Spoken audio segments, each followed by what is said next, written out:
please. Thank you.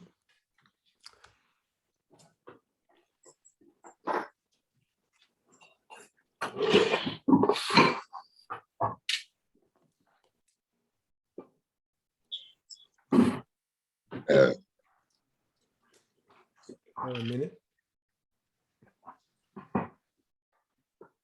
Okay, 7 o'clock. Good evening, everyone. I'd like to call this regular meeting of the Jerome Town Council, which we're conducting via Zoom, Tuesday, October 12th, 2021 at 7 p.m. Call the meeting to order, and I would like to ask our town manager to do the roll call. Mayor Dillenberg, Present. Vice Mayor Worth, Present.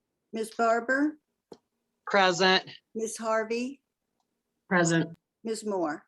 Here. Great. Thank you all for being here. Just before we dive into this agenda, I'm going to move things around just to facilitate who's here and who's not here and the projected timing of things. We're going to get to Melanie pretty close. Maybe we should do that first, and then I want to move up 8A and 9B. 8A and 9B, and then maybe push back some of the other council staff reports and things and minutes so that we can get some of these petitions from the public up here, because I think we're going to have more discussion on those. Let's get those out of the way, and then we can deal with the quick stuff, hopefully. I want to make sure that everybody has a chance to speak their mind, and we can move forward with that. So Candace, is that all right with you? If we begin, we'll start with Melanie, I think, financials, and then we'll go to 8A and 9B. Might want to do 9B first. Okay, that's what I was wondering. Let me just see 9B. Oh, that's right, we got Alan here. After Sorry, financials, sorry, Al. Yes, that was it, the plan. 9B, looking at design review guidelines and review Tour businesses. the tour businesses. Yes. So we're starting with 9B. So first would be financial reports, right? Yes, first the finance report. Can we mute whoever's not muted? Someone needs to mute theirs. They're getting background discussion. A lot of background. I'm going to mute some of you people, so we'll have to ask you to unmute when you want to speak. Thank you, Good. Candace. Sure. Thank you. Sorry, but Hey, Nancy, good to see you there. Okay, so any additions, corrections, or comments relative to financial reports? Motion to approve. I have a motion to approve from Sage. Is there a second? Second. Second, thank you, Alex. We have a motion and a second. Any discussion, further discussion on that? Hearing none. All those in favor, please say aye. Aye. Aye. Opposed, no. Aye. Thank you, Alex. So the motion carries. Financial reports are accepted. Melanie, get back to shoveling snow. Okay, I will. Okay, thank you so very much. So Bye. moving then to 9B. We got 9A also, 8A, but we'll do that after 9B. So 9B, we're looking at the tour businesses. We're going to discuss issues related to tour businesses in Jerome and possible amendments to the town code in that regard. And I think, Chief, did you have some comments on that? Well, there was a little mistake. Apparently an email was sent out to me on the September 30th, but it went to an iCloud email address that I don't use. So I never got it. So I had no idea this was even going to be on the agenda. So I had no time to prepare anything.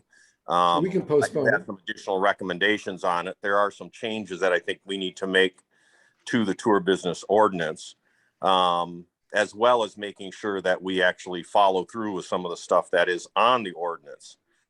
So at this point, what I would ask is that we table this till I finish getting these served, because again, I didn't have the Yes. priority set because I had no idea it was going to be on this meeting's agenda. Thank you. So, Sorry we muffed that, but I don't have a problem with that. Council members, are we okay with postponing this till our next meeting?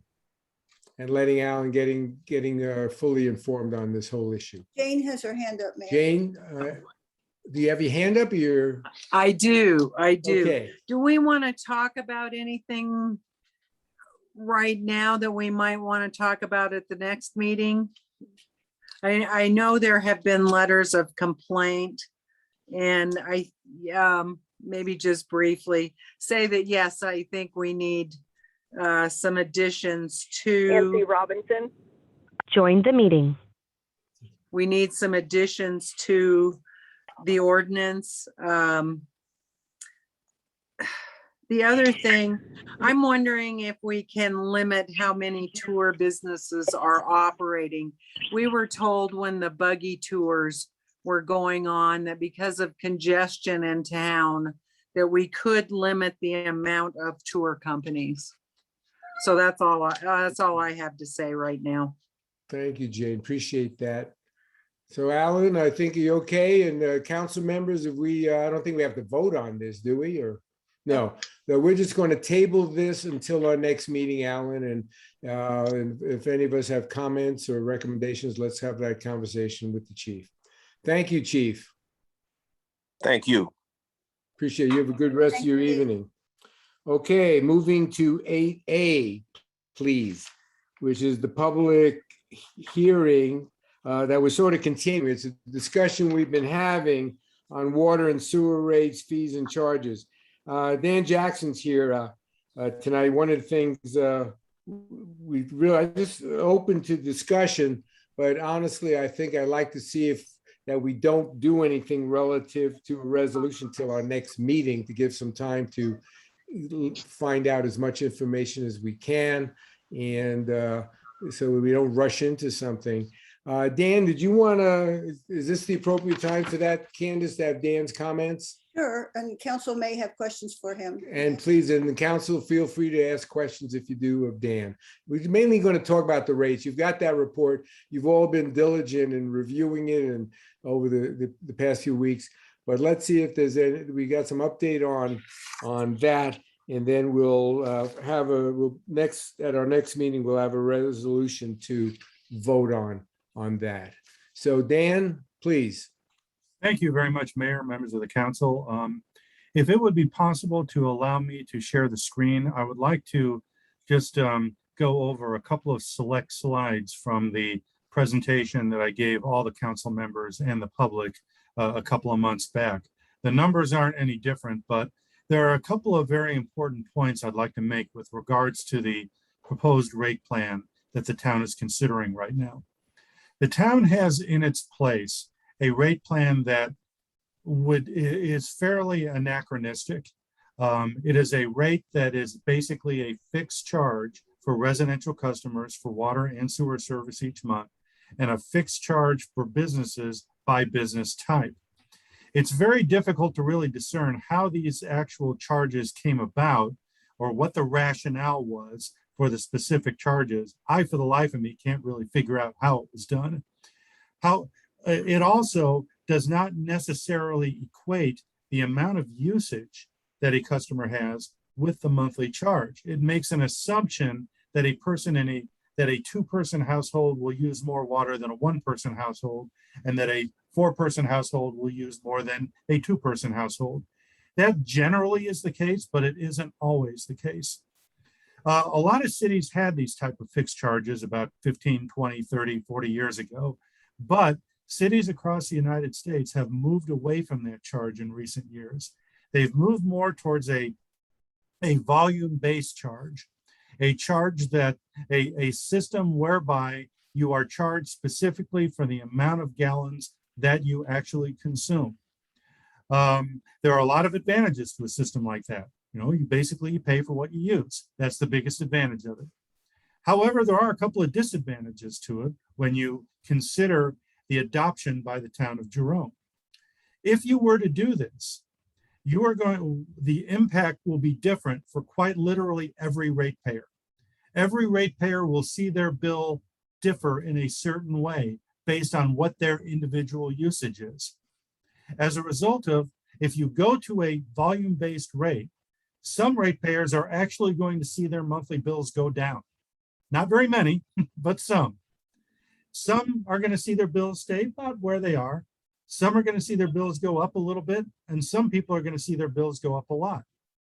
And it just all depends on how much that person uses and what they're currently being charged. So there is the potential for some form of rate shock. But that really can't be helped. There's quite literally no way around that. If you go to a volume-based system, you are going to, in the interim, cause a lot of discomfort for certain ratepayers who see their bills go up by a disproportionate amount.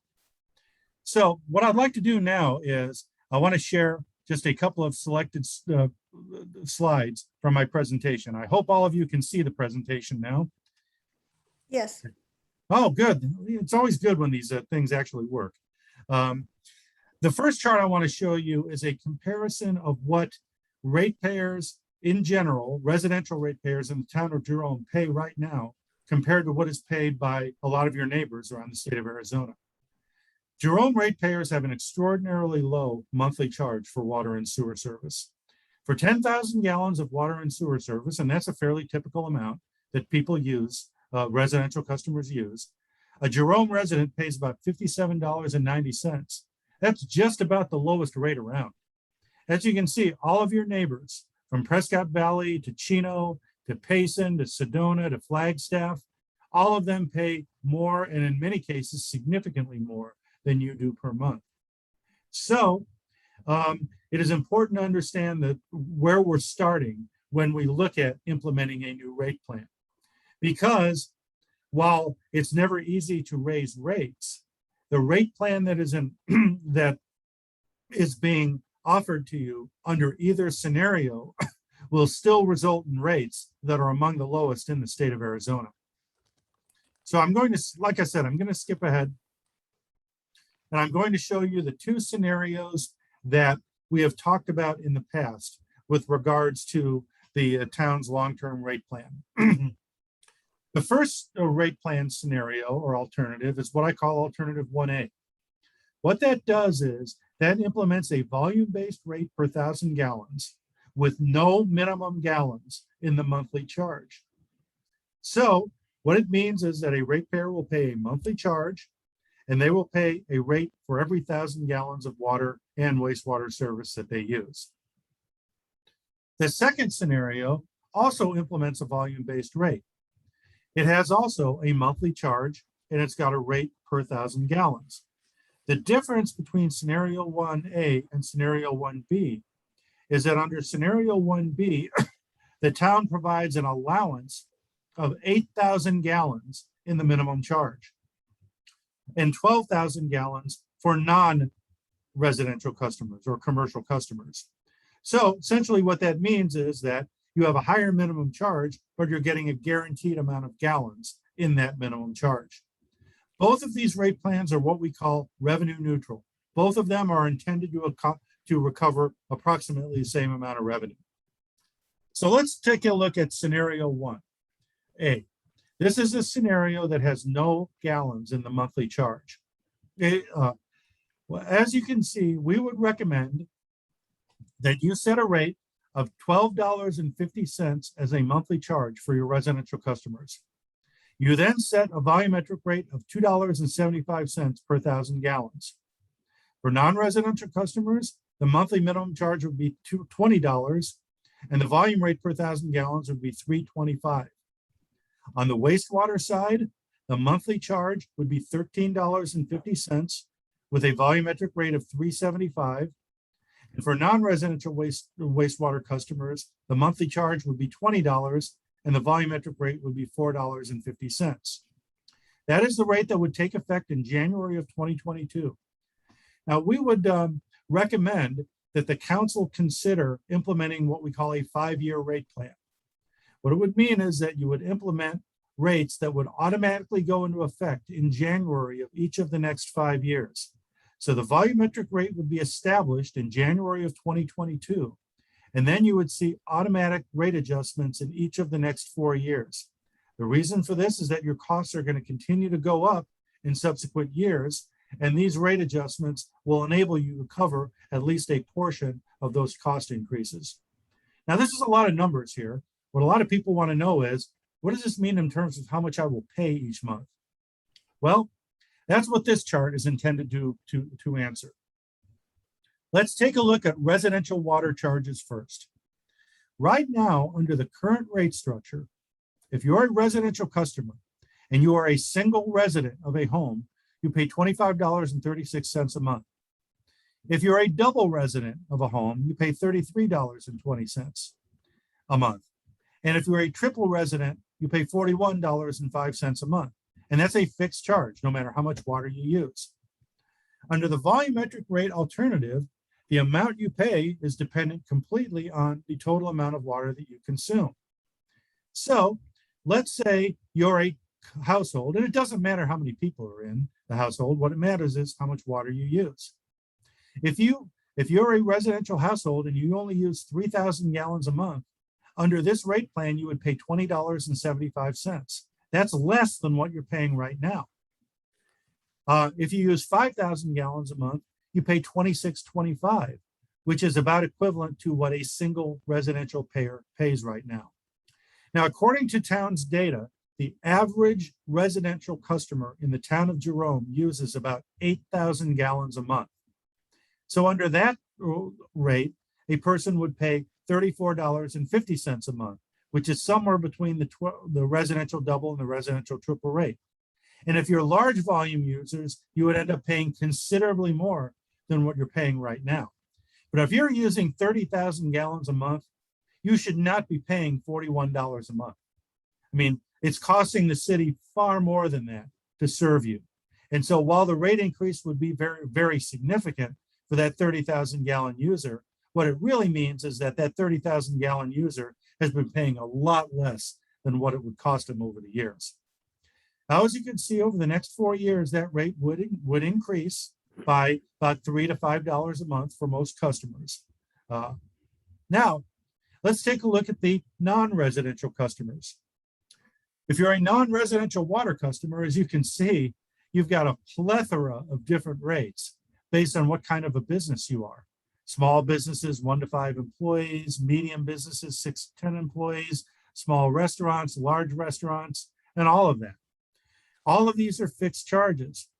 Once again, the true beauty of a volumetric rate is that it says it doesn't matter what kind of business you are. It doesn't matter if you're a restaurant or how many spaces you have. All that matters is how much water you use. And so if you're a non-residential customer and you only use 3,000 gallons a month, you're paying $29.75. Now, the average business in the town of Jerome uses somewhere around 12,000 gallons a month. So the average business would pay $55.50, which is still less than what a lot of businesses are paying right now. But once again, if you're a large volume business customer, you're going to pay more just simply because the town incurs more costs in serving you. The same principle is true on the wastewater side. Basically, this is your residential single, double, and triple charges, $32.54 up to $52.67. And as it's showing right now, if you're that 8,000 gallon user, you're paying somewhere in the middle of this. And if you're using above average amounts of water, you're going to see an increase in your monthly charge. The only question is, how much is the increase going to be? But if you're a below average user, you're going to see a little less each month. And the same thing is true on the commercial side. Now, I know this is a lot of numbers for you to digest. And I know we've been talking about these numbers for a long time, but the principle is very, very clear. The more water you use, the more you pay. And then also the other important thing to keep in mind is that the city is not really even recovering all of its costs from its rates right now. And so the city is not profiting off of this new rate plan. The city is only seeking to recover the costs it is incurring in providing that water service. Now let's quickly take a look at scenario 2. Under scenario 2, it's the same volumetric rate. However, you get 8,000 gallons in the minimum charge. Well, if you're going to give the customer 8,000 gallons in the minimum charge, you've got to increase that minimum charge. So instead of the minimum charge being $12.50, the minimum charge is $34.50 for your residential customer. The volumetric rate stays the same. Same thing is true on the for the non-residential customer. His or her minimum charge is $58 a month instead of the much lower rate, just simply because you're giving that 12,000 gallon allowance. And the same thing of course, is true on the wastewater side. $43 is the minimum charge and $72 is the minimum charge for your non-residential customers. What's the impact? Well, the impact is very simple. Look at this. If you use anywhere up to 8,000 gallons a month, you're paying $34.50.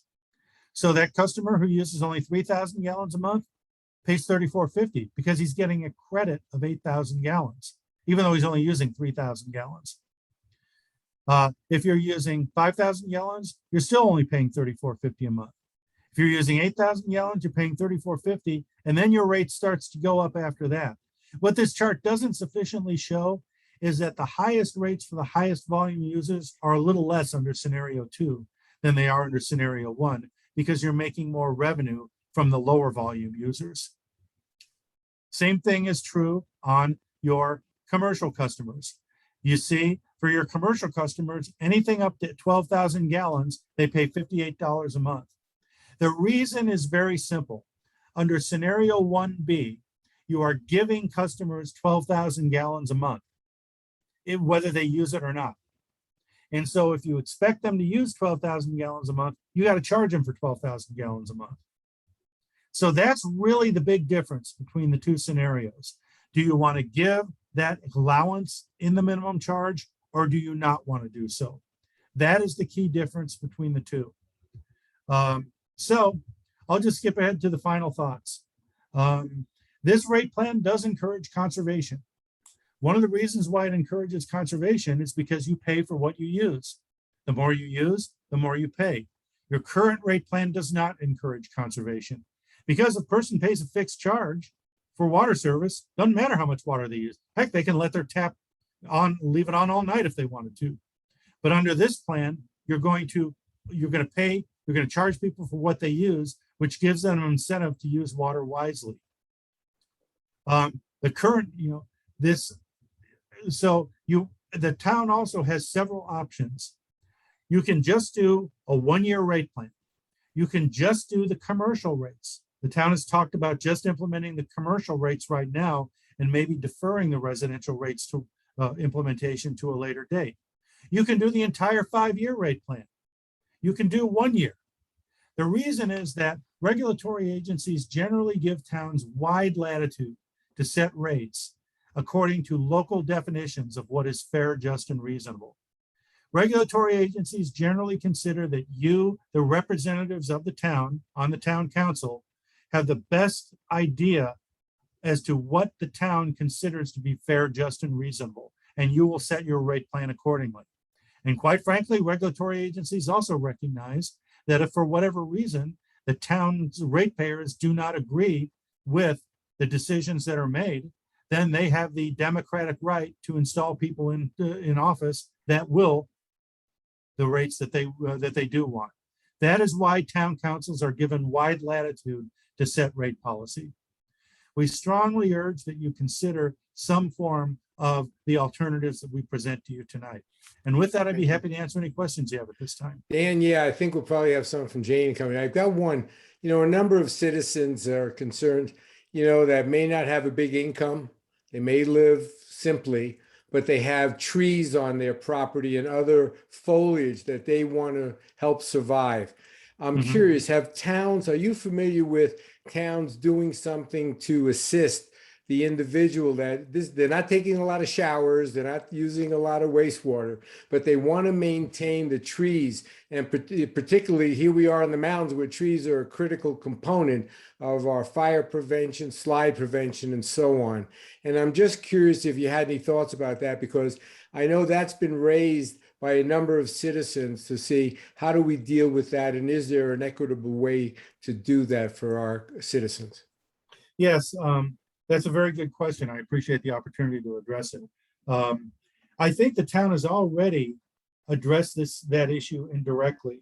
Because you may recall a couple of months ago, I presented an alternative to the town that had what was called an inverted block rate. What it meant was that the rate actually increased with the more water that you used. The idea was to provide a disincentive for excessive water use. The town council basically rejected that idea or rejected that approach. And one of the main reasons being that they wanted ratepayers to have the ability to water their foliage and keep their trees watered. So the flat rate plan that you are considering tonight that has a uniform rate of $3.25 or $2.75 per 1,000 gallons is much more friendly to the idea of ratepayers watering their lawns and then their trees. One other thing that you might consider at some point is what is called a lifeline rate. And that would apply to your lowest income ratepayers. If a ratepayer passes a certain threshold, either their income is at a very low level, or some cities do it for retirees or for people over a certain age. Some people do it for people under a certain income level. Then you sell water at a discounted rate to them, which enables them to keep their trees, and at the same time, it does not excessively punish them financially. However, if you do a lifeline rate, it means that the rate you charge to everybody else is going to have to be a little bit higher. Because if you recover less revenue from those lower income people, you have to recover a little more revenue from those other people. Thank you, Dan. I'd like to open it up to my colleagues. If there are any questions or comments from council members, please. I see Jane looking to hit a hand, maybe. Yes, Jane. I just want to say, one of the things about a flat rate is that you know how much money is coming in. And when we do, or when and if we do move to this, it's going to take some time to see if we're actually getting the amount of money we expect to get. And I mean, like I said, with the flat rate, you know how much money is coming in, period. So I think that if we do this, starting with the commercial district, we're going to have to look closely at this to see if we're getting the amount of money we need to cover costs. And the other thing, the water is running through the pipes. I mean, for instance, I'll take myself. I don't mind, say, paying a flat $40 a month or whatever it is, to know, even if I'm only using 3,000 gallons that month, to know that I have that water service. I don't know how other people feel about it, but that's how I feel about it. That I know that the maintenance of the water lines in town costs a certain amount, and that if everybody is paying similar flat amounts, that we all have the option to be provided water. And it really, the sewer is what really costs more to operate. And I noticed these subsidies the last couple of years, that there were no subsidies to the water and sewer departments, I believe. Isn't that the information that Candace provided us with? Right. So the parking meter funds helping with infrastructure are helping out with that. So I don't know, those are my comments for the moment. And I don't know, we may want to discuss a resolution to look at the commercial. Yeah, we can put that into our next meeting. I see Alex has her hand up. Alex, please.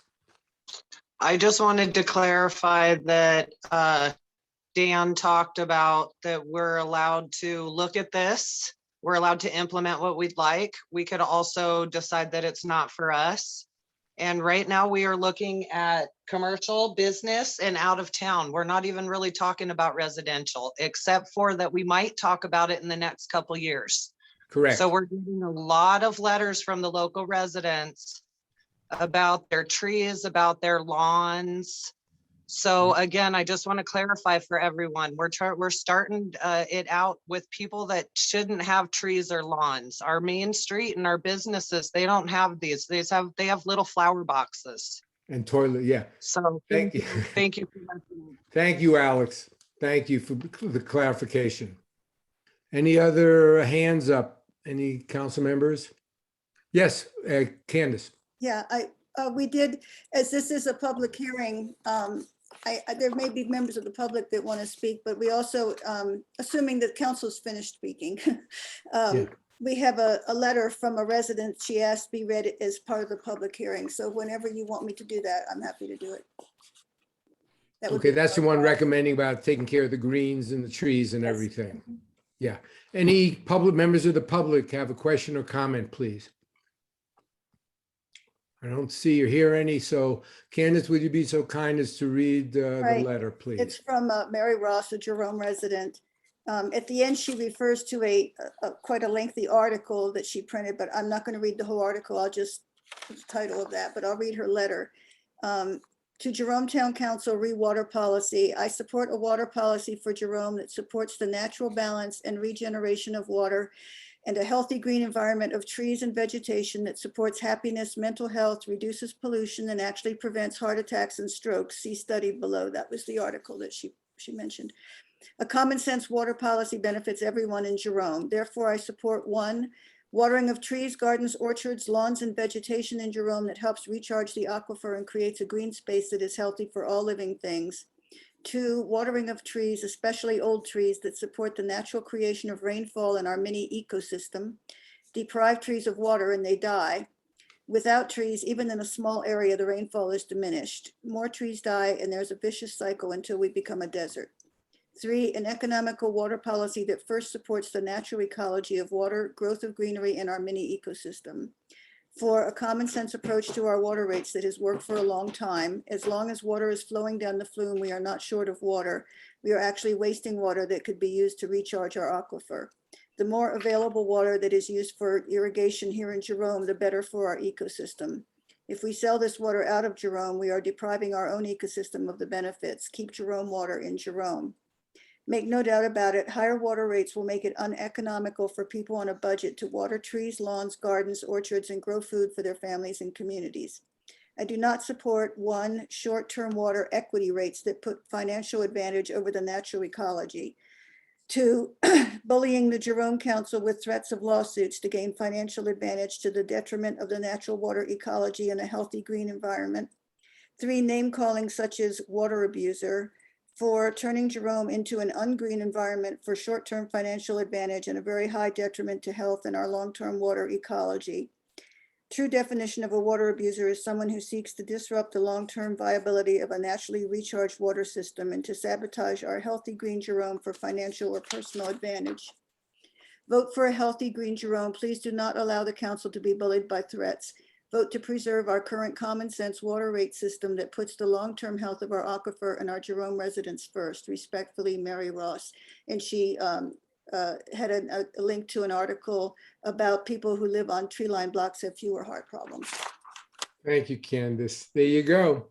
So Dan, you got it. So I mean, that's just, again, the interest of our green trees and so on. But at this point in time, we're going to postpone any action on this and ask our staff to help with the council members to put together a resolution for our next meeting. Yes, Jack. Candace. Wait, Jack, I saw Susie Mound had her hand up for a oh, I did minute. now I don't see Susie Mound's hand up. Oh, there she is. Okay. I see Susie, but there you are. Okay, hi. If we have public that wants to speak, let them, please. Of course. Yeah. No. I didn't see a hand up at all. I would like to speak. I don't seem to be able to get my hand up in any way. I don't know. Well, let's John go to Bartel. Susie and then we'll get to you, John. Thank you. Susie? Yeah, and I apologize. I kind of put my hand up a little bit late. So only thing I wanted to add, and obviously it would only be about residential, which again, we're just information gathering. And some of us that live alone and don't have a yard, we do pay as much as people that have a big yard. So maybe down the road, when we start really looking at residential, it might be beneficial to, to incorporate the usage part. So that's all. Thank you. Yeah, absolutely. Thanks, Susie. John, I see John Bartel. Anybody else? But John, go ahead. Yes, I just wanted to reiterate that what I said in the last meeting, which was that the average user, according to virtually every study that I've been able to find, indicates that the average person uses about 2,000 gallons per month. A couple uses 4,000. If we provide 8,000 gallons a month, we're providing 4,000 gallons for vegetation, trees, etc. That's quite a bit of water, and I'm sure Dan would agree with that. And so what we're really doing by providing this kind of extra water to people, anything over what it costs to live, what it takes to live, we're really just subsidizing the heavy users. People like Susie, who have a small yard, are subsidizing the people like some other people here that have big yards that would love to have a 12 or 15 or 20,000 gallon subsidy and then let Susie pay for it. The truth of the matter is the plan that I talked about, Jack, about 65% of people in Jerome would save money with the plan. Thank you. Dan, I wanted you to respond to that. If you had any thoughts about the numbers of the 2,000, 4,000, it sounded kind of low. That does sound a little bit low. What the number I've always heard, the per capita number I've always heard is 150 gallons per person per day. Now, of course, it's going to vary in different parts of the country. More in hotter, drier climates, it's going to be higher, and in wetter climates, it's going to be lower. But if it's 150 gallons a day, that's about 4,500 gallons per person per year, per month. And so the 8,000 gallons is not that is the average for Jerome, is not outside the realm of normalcy. But Mr. Bartel makes a very good point about the fact that when you do have fixed charges, low volume users are going to subsidize high volume users. That's a fact of arithmetic. Thank you. And so one of the great true benefits of a volumetric rate, as difficult as it will be to transition to one, ultimately it will end up in a system where you pay for what you use. If you use it, you pay for it. If you don't use it, you don't pay for it. Thank you, Dan. And I think, and again, to reiterate, Council Member Alex's comments too, we're focusing on the commercial element first, this first year, learn from that, and then we're going to then take what we've learned and apply it to the residential. So we do have time, Susie. I think we all agree we want to make the fair, best decision for our citizens. And so I really appreciate it. Dan, thank you so very much. Candace, so we'll move this. Oh, Alex, you got your hand up again? Alex and Jane. I And just Jane, wanted okay, to sorry. clarify a little for John Bartel, what he just talked about. We put in the kiosks and we have been subsidizing our water and our sewer with the kiosk. So the people that use heavy water, Susie, it's minimal where John's coming from of that the actual residents are subsidizing each other. And we need to keep this town green. If you look at pictures of back when the mine was here, we were having major subsidence. If we don't have trees, if we happen to live in a rural area and we experience a monsoon like we did last year, we need to be able to keep our mountain green and keep it flourishing and thriving. I just wanted to clarify a little of the things that John has been saying, that I don't feel that it is that way. So thank you for listening. Thanks, Alex. Appreciate it. Jane, please.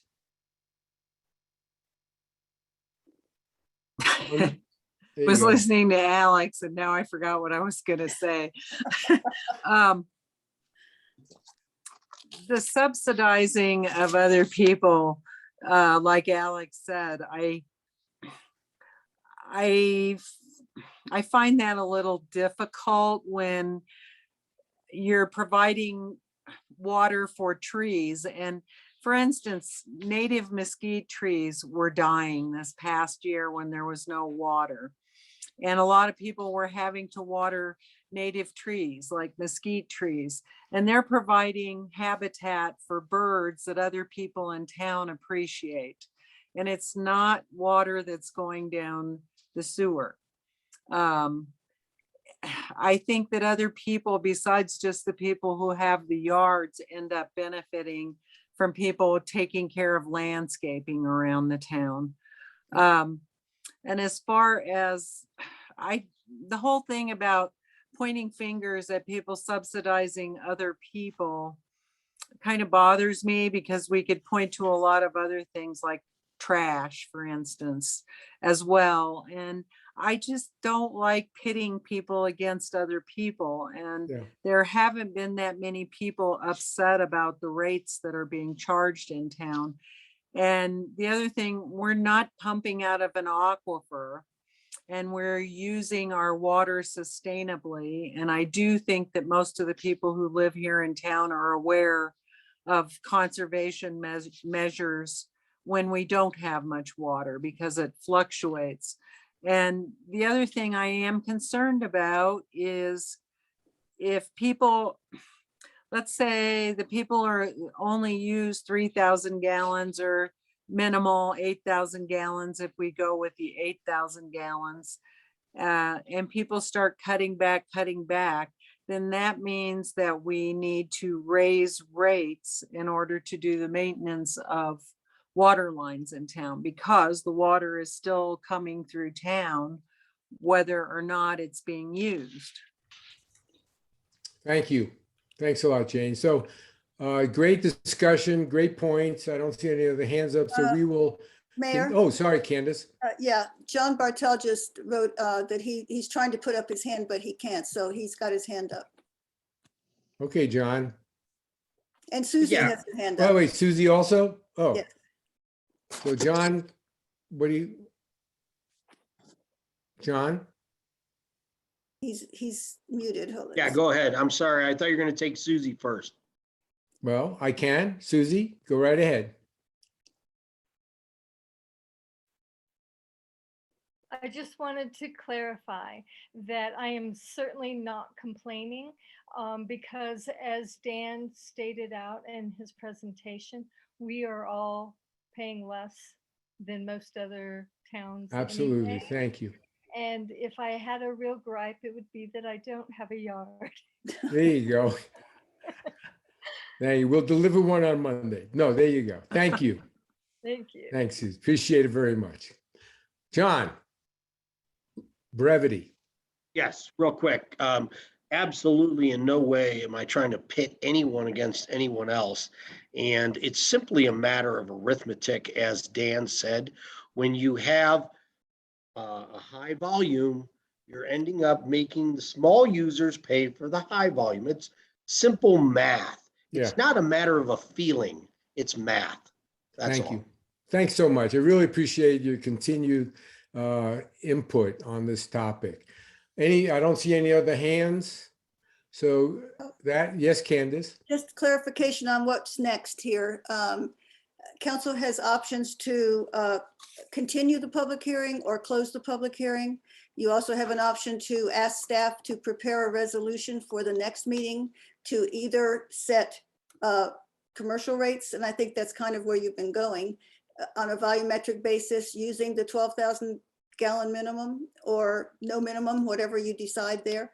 And we also talked about a line maintenance charge for all users, and we'd have to come up with the math for that to present to you at the next meeting to see how that would look.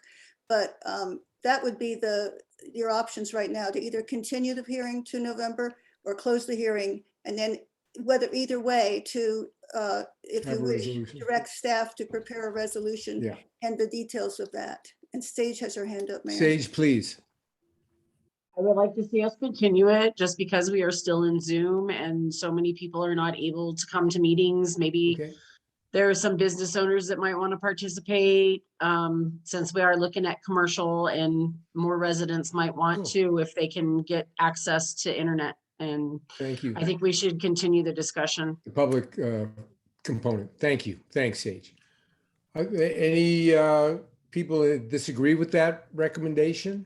Or you all, if we're all okay with that, then that's the direction we'll take. We'll continue with Candace. Jane I has don't Should see- we, should Yes, we go Jane. ahead and prepare a resolution? Yes. It doesn't mean Yeah, we gonna have prepare to a- adopt yes. it, but just to continue the conversation. absolutely. Absolutely. So, agree. Can we also get that line service charge that Candace was talking about? yeah. So can I clarify the direction here? Yes, please. The public hearing will be continued until the November, whatever date that is, meeting. I will prepare a resolution for consideration by council at that meeting to set commercial rates on a volumetric basis with a $12,000 $12,000. gallon gallon base Now you're charge. talking. And also a resolution regarding a line maintenance rate with figures yet to be determined. We're still working on that. And that's Excellent. for consideration by council at the next meeting. Great. Any other comments or questions? Or it sounds like a good direction from my perspective. Council members okay with that? Good. Thank you all. Dan, thanks again for a great presentation. Appreciate it. Stay safe there, even if you're in Texas. Thank you, Dan. Thank thank you, Okay. everyone. I really All appreciate it. right. All the very best. Thank you. Moving right along. Okay, are we ready for, let's move to our petitions from the public, I think. What do you think, Candace? I think that'd be good. I have two petitions here. There may be more if somebody wants to speak up, but right now I have a petition from Rob Fulmer of the Arizona Craft Brewers Guild. It's regarding item 7B, so technically he needs to make his statements at that time when we address that item rather than during petitions from the Okay, public. and we'll give him Heads time up, to do we'll be that. speaking about that. And then I have a petition from Cameron Sinclair Okay, to speak about the rezoning and options for the town to avoid potential litigation and cost of repair. And I think Cameron is on the line. yes, thank you. Hi, Cameron. Hello. I saw Hi, you all. earlier. There you are. Okay, good to see you.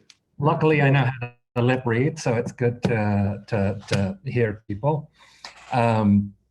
So the reason I'm contacting you all today is we have gone through our investigation into all of the subsidence that's happened in and around Queen Street, Conglomerate, and Hull. And from that, we've put together about a 50-page report that was presented to the public during our community meeting yesterday. We met with Marty today, and he confirmed that the Public Works Department has not been treating Queen Street as a live street because of actions done in the late 90s, mid 2000s, and in 2015, especially an MOU that was signed by the council, which I believe Alex Barber was the sole no vote on. That made both Queen, Conglomerate, and Diaz live streets again, inadvertently. So we're going to be presenting our second phase of the project, but also we have laid out options to avoid any financial or legal liabilities for the town. There's been a lot of pressure on us from council members to relinquish the town from any liabilities, but as you've seen over the last few owners, that has not happened, but we're actually offering the ability to do that. We presented three options. One of them cost the town nothing, relinquish them of all liability. The other two engineers have looked at a repair strategy that's $400,000 and a repair strategy that's $750,000. The 750 comes from the original engineers that looked at repairing the slide beneath the sliding jail, which was then voted down in exchange for the MOU that was signed with the Jerome Historical Society. And so We're going to do the rezoning meeting in a couple of weeks, but we assume that certain council members will probably want to discuss this further. And we're giving the council the option to rectify some of the land use issues before they become, before the town has to pay for them. Thank you, Cameron. Any questions or comments for Cameron or this topic? Candace, yes? Council is not able to respond except to respond to criticism because this is a petition from the public. Gotcha. And ask that we put it on a future meeting agenda for discussion. Yes, Whether please. you want to have a special meeting or put it on the next regular meeting. I'm open to either one, depending on how the other council members feel. Sage? I think that should be a special meeting, considering that it's such a big Focus. issue and such a big packet that we might need to be reading. 50 pages is a lot to take in for reading geological reports. Good. No, I agree. I think that's not a bad idea. Jane and Alex and Mandy are, if so, let's see about pulling together a special meeting. Cameron, are you okay with that we meet and just to focus on this and see, hopefully there's a pony in there somewhere, as they say. Sure. Just as the packet itself was really presented to the community. It's really for Will Sims would be the full packet, which is probably about 140 pages, including engineers' reports done by the town of Jerome in the mid-2010 to 2017.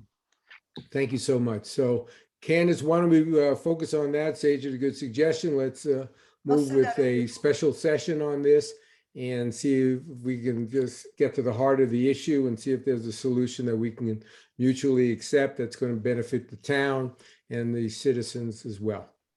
Thank you very much, Cameron. We appreciate you taking time to be here and all your good efforts. Thank you. Great, thank you. Moving right along. That's it for petitions from the public. That's all I have, unless somebody else here is petitioning. No? Okay, so then we can move. So I'm going to move to the ordinances and get through that if we could. All right. Mr. Mayor, we do still need to do staff reports. I know, we're going to do those at the end. I wanted to get through this stuff first, and then those we can wrap up. So we're changing the sequence a little bit, but item 7A, resolution 624, a resolution of the town council of the town of Jerome, Arizona, amending the adopted fee schedule regarding building permit fees. Mayor, Yes, if I can comment here. yeah, please. This is the building permit schedule that Barry Wollstonecroft had recommended. It's a much simpler version than what we currently have, which is, I won't go there. Okay. This one, I was able to talk with him about the retaining wall item, which was a matter of consternation at the last meeting, because it wasn't very clear. And so we clarified that. What that means is specific fees for retaining walls over 4 feet high only. And it would be, we would use the valuation and fee schedule at the top, and it would be valued at $10 per each square foot above 4 feet high. So that's a lot different than the fee. of Yes, it $10 makes per a lot square more foot. sense. Yeah, so. It does. Sage, please. Yeah, so I was looking at the valuation and fee schedule, and it just doesn't seem fair, in my opinion. If you look at it for the first, it's 500. Let's see, the first is $50 for the first 500 plus $275 for each additional $100. But if you get all the way down to the 1 million and above, so if it's, then they charge $275 each additional $1,000. That seems pretty. $2.75. Yeah, $2.75. One's getting charged that for 100, and then the other's getting charged that per 1,000. This is very, very close to what's there right now. That just doesn't see, that seems like the lower end guy is paying way more. Because if he's paying $2.75 per 100, and the other guy's paying $2.75 per 1,000, that means the guy that has all the money in his pocket to build $1 million house now only has to pay $275 per 1,000 instead of per 100 like the guy who doesn't maybe have all that money in his pocket to build a house. Just seems, what's the word we've been using in the water rates? Inequitable. It doesn't seem fair. And if you look at some of them, I don't understand why there's the different pricing per each additional. It just doesn't seem very fair. Thank you. Any other comments?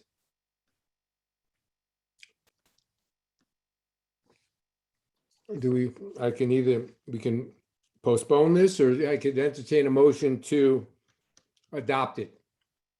How do people feel about it on the council?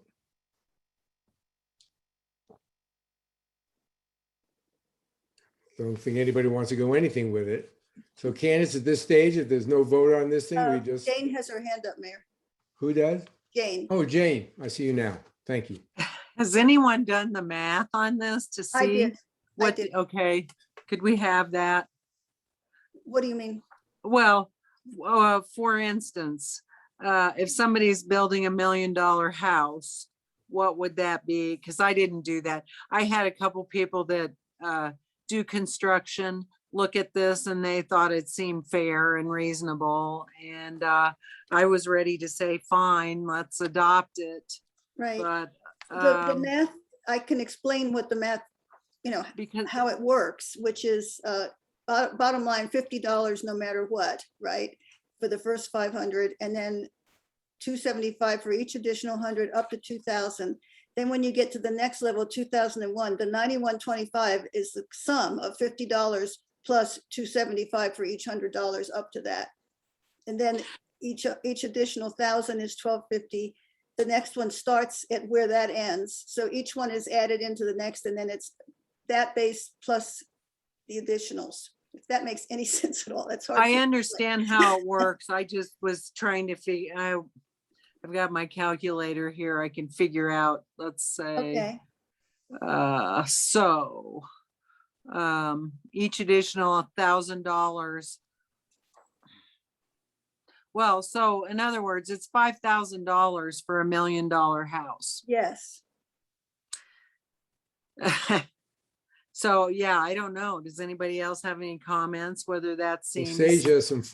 follow-up. Because there's a certain I amount do. of time, the bigger the house, the bigger the project, the more time the building inspector is going to have to take to look at the plans, I would assume. And maybe Cameron can comment on this, being an architect too, so.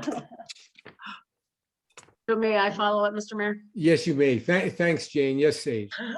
So from what I can tell, it does say that it's up to and including $2,000 on the first one. So for the first 500, but even if you stop at the 2,000, they're paying $2,000 extra. And then the people that have, per se, the $1 million home are only paying $2.75. So if they went up $1,000 in valuation for the $500 plus, they're paying $2,750 for that extra. When the guy all the way at the bottom with the $1 million house is only paying $2.75 for the extra $1,000. That is extremely disproportionate. Thank you, Sage. Cameron, any thoughts on this, or you don't Uh, have to? I won't put you on the spot. No, they're both right. It's, if you got someone who's building $1 million house and they're doing a 4-bedroom with multiple bathrooms, I mean, I've seen Barry on a bad day. I mean, you have him having to do multiple homes like that. It's going to cost the town. He's not going to have to do a 2-day-a-week job. He's going to have to come in. And so the bigger those jobs, the more time that's going to have to be spent on it. So I don't know if you need to do this via square footage or its value, because you can have someone build $1 million house that's quite small, and you can have somebody who is finding materials and doing it on the cheap. And that's even worse for our building inspector when they have to try and deal with all the code violation issues. Thank you. Thanks, Cameron. So I'm not getting a wave of enthusiasm to move forward with. Oh, I see your hand up, Alex. Now I do. Sorry. So if you're building a home up to $500,000 and then you're building a over $500,000 home, I think that anything over $500,000, obviously these people are building huge extravagant homes, so they can afford to pay a little bit more. So I think where Sage was going with it is maybe talk to Barry about making the fees, the beginning fee, the 5,000 or the 2,000 a little bit more significant. I don't know how the rest of the council feels about that, but everything we've just talked about makes me think that that's what needs to happen with those bottom two numbers. They need to go up, the million and the $500,000 homes. Thank you, Alex. Thank you. Mandy has her hand up. Mandy, And so does. Thank you, Thank you, Dr. Mayor. Go ahead, Candace, sorry. no, you can go. You can go on, Mandy. Okay. So I definitely agree that our building permit fees need to be adjusted because there are times where, a small project that doesn't take much is expensive, and then a big project that does take a lot of time is cheap. And I don't know that we're necessarily covering our staff time costs, but there are, I think that we need to get some more expertise on this than just us batting it around. I think that we should probably see if we can get some people who do this for a living, or maybe an outside entity, like a building inspector somewhere else, just to look at it and say, hey, this seems a little high, this seems a little low, this particular thing takes a lot more time than what you've got it set in, or this thing takes a lot less time. I feel like I don't have enough. The reason I wasn't saying anything, I don't have enough information to really know if Thanks. the way it's All being good points. proposed is Everyone appropriate. great. Thank you, Mandy. So maybe Thanks, we Dr. just Mayor. hold off on this and see if and Candace, just direction from the council to see if we can get some more accurate input on this, either from Barry or other folks that are knowledgeable in this to help us on this process. Point of procedure, Yes, Dr. Jack. This is listed for possible action, correct? Yes. only possible. Yes. So, Candace, do we need a motion to table? You don't need it, but it would probably be a good thing. Okay, I will make a motion to table this pending Thank further you. expert input. And Sage Seconded. seconded. Thank you. Jane, did you have a comment to items? You're muted. Muted, Jane. You're muted, Jane. Maybe we should ask someone about the square footage or complications on the project, because some of these, under $2,000 might be very simple. And yeah, you could spend $1 million on a 20 by 30 house or something like that as well. So, and that might not be as complicated as some huge one. So Thank you. square footage of project, get more advice, yes. Thank you. Okay. Cameron, were you trying to get your hand raised for a comment or?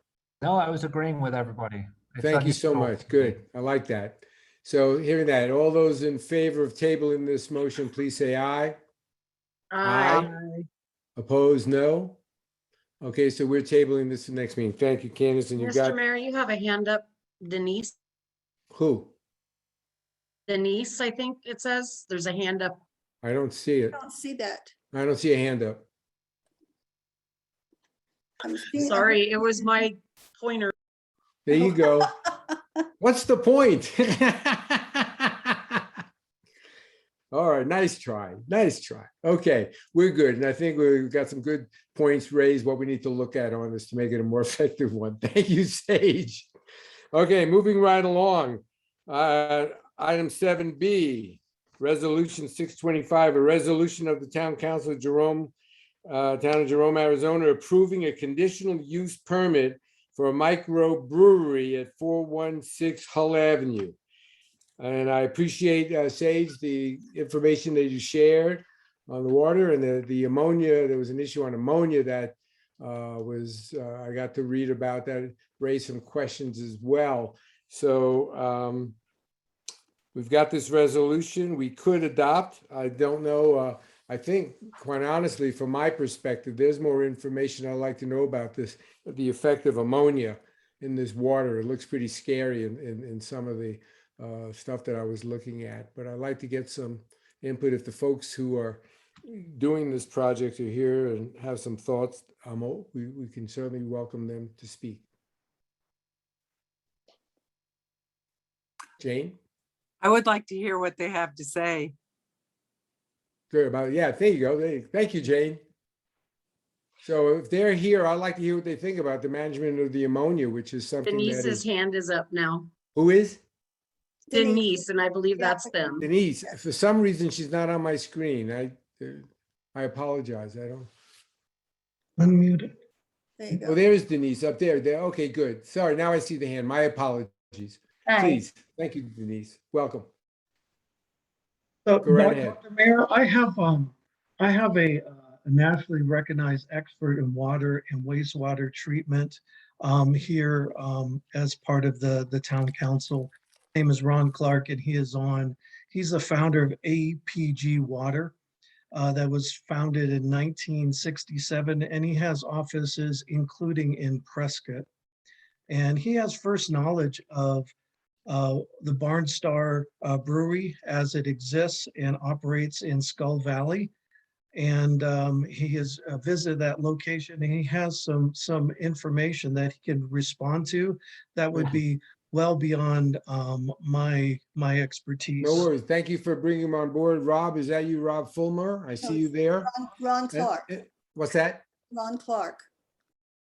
How are you doing tonight? Okay, good. Where are you? There you are, Ron Clark. So, I mean, the big question for us, I think for a couple of us is the ammonia, not necessarily the water. Okay. So some of the byproducts from breweries are going to be higher BODs, higher ammonias, and higher phosphoruses. So when you get into the wastewater process, then it requires more oxygen to treat that. I read some of the the post that was put up by the University of Montana, as well as the last one that was posted today. And what both those articles are really, in my opinion, are really pushing is understanding between the brewing processes and the environment. Both of those articles tend to make blanket statements like 20, this is equivalent to a 20,000 residents to brew beer. So both of those lack perspective from the standpoint that they're not specific, they are very general.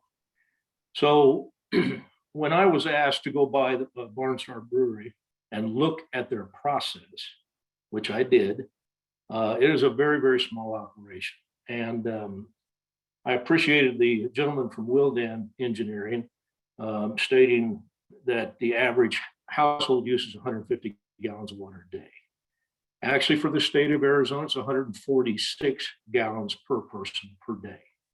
Now, when you look at that, that is a little bit high compared to the national average. And the reason for that is we use a lot more for irrigation, swimming pools, et cetera, et cetera. So then you really got to get into drilling down by county.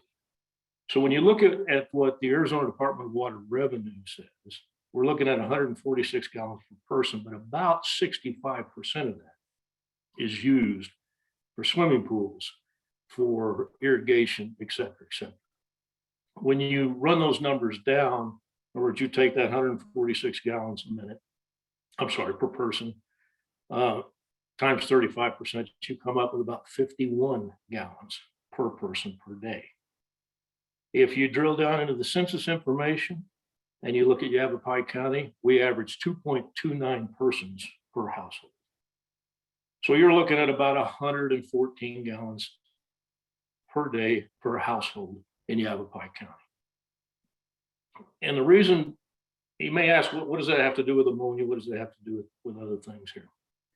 The reason I bring that up is in going to Barnstar and looking at their brewing process, they brew about 3 batches of beer a week.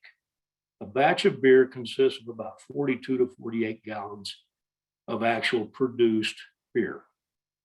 They don't have the capacity to produce more than 4 a week with that process that they have currently. When you look at what it takes water consumption wise to brew a batch of beer, they're averaged 3 to 3.5 times.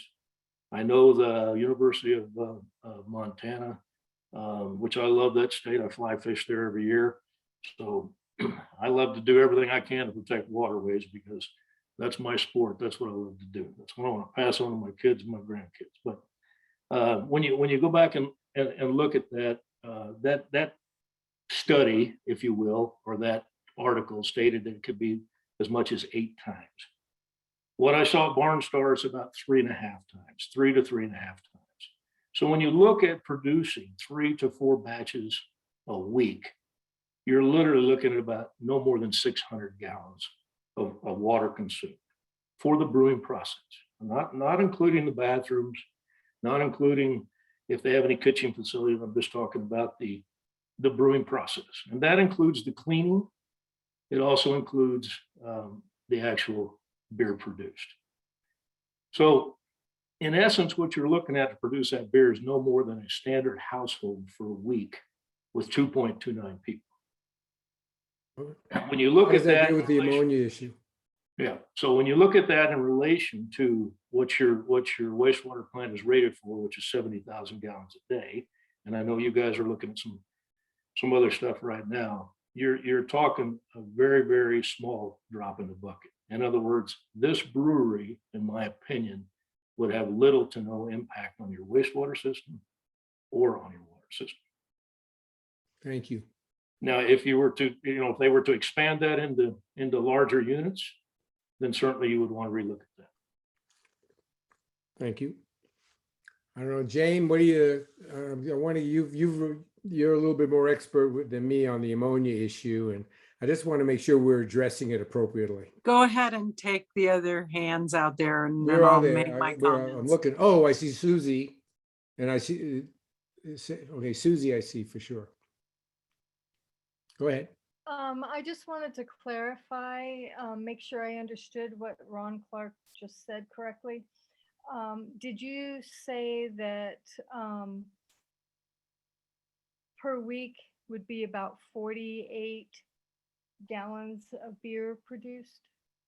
No, ma'am. One batch of beers is 42 to 48 gallons under the existing process that Barnstar uses. Okay. Now, of that 100, you're going to use 3 to 3.5 times that amount of water. So you're going to use around 150 gallons of water total to produce 42 to 48 gallons of beer. The rest of that is washed down and cleaned. And then what is the estimation of how many of those batches would be produced per week? What they're producing right now is 3 batches a week.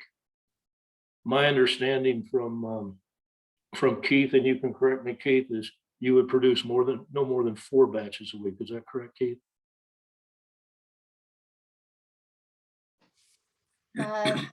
We would be unable to produce more than 2 to 3 batches a week.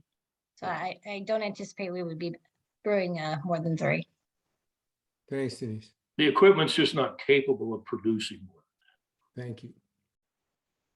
Any other? Okay, Jane, please. Thank you, Susie. Isn't there a minimum amount that you have to produce for this particular liquor license? That's one of my questions. I just felt, I listened to the planning and zoning audio, and I read all this stuff.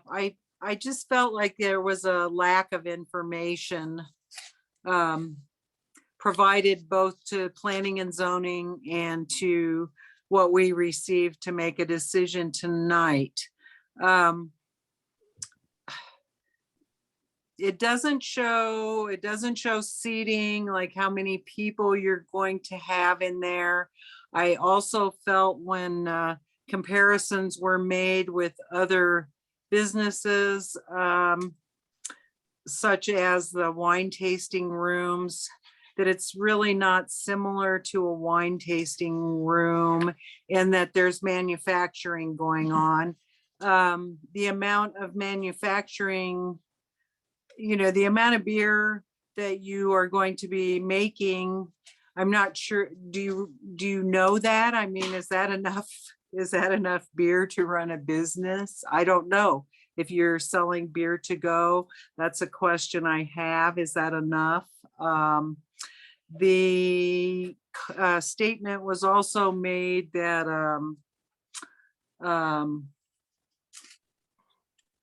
there was an easement across property to get rid of the waste that I believe is private property. There was no map provided to planning and zoning showing where this easement is, because it's my understanding that those properties abut each other, the private property that's next to there. So that's another question that I had. And I'm in no means saying that I don't think a microbrewery in town is a good idea. Yikes. Sorry, my stand that I have my computer on, it's not working. Anyway, I just feel like there are a lot of unanswered questions, and being that our sewer treatment plant is exceeding its ammonia limits right now, and we're looking at expanding the sewer treatment plant. I am concerned about adding any ammonia that we don't need to add to the sewer plant, or solids to the sewer plant. I kind of think we need to do what we did for the wine tasting rooms and other things that are not permitted uses, or don't say they're permitted uses in the zoning ordinance, that we should do a look at doing in addition to the zoning ordinance, if we're going to allow microbreweries, because they're popular and people really like them.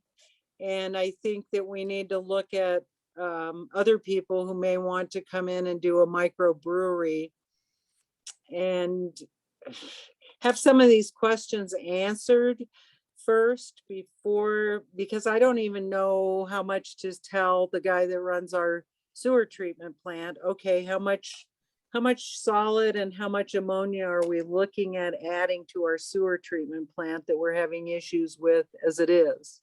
That would be a question I would want.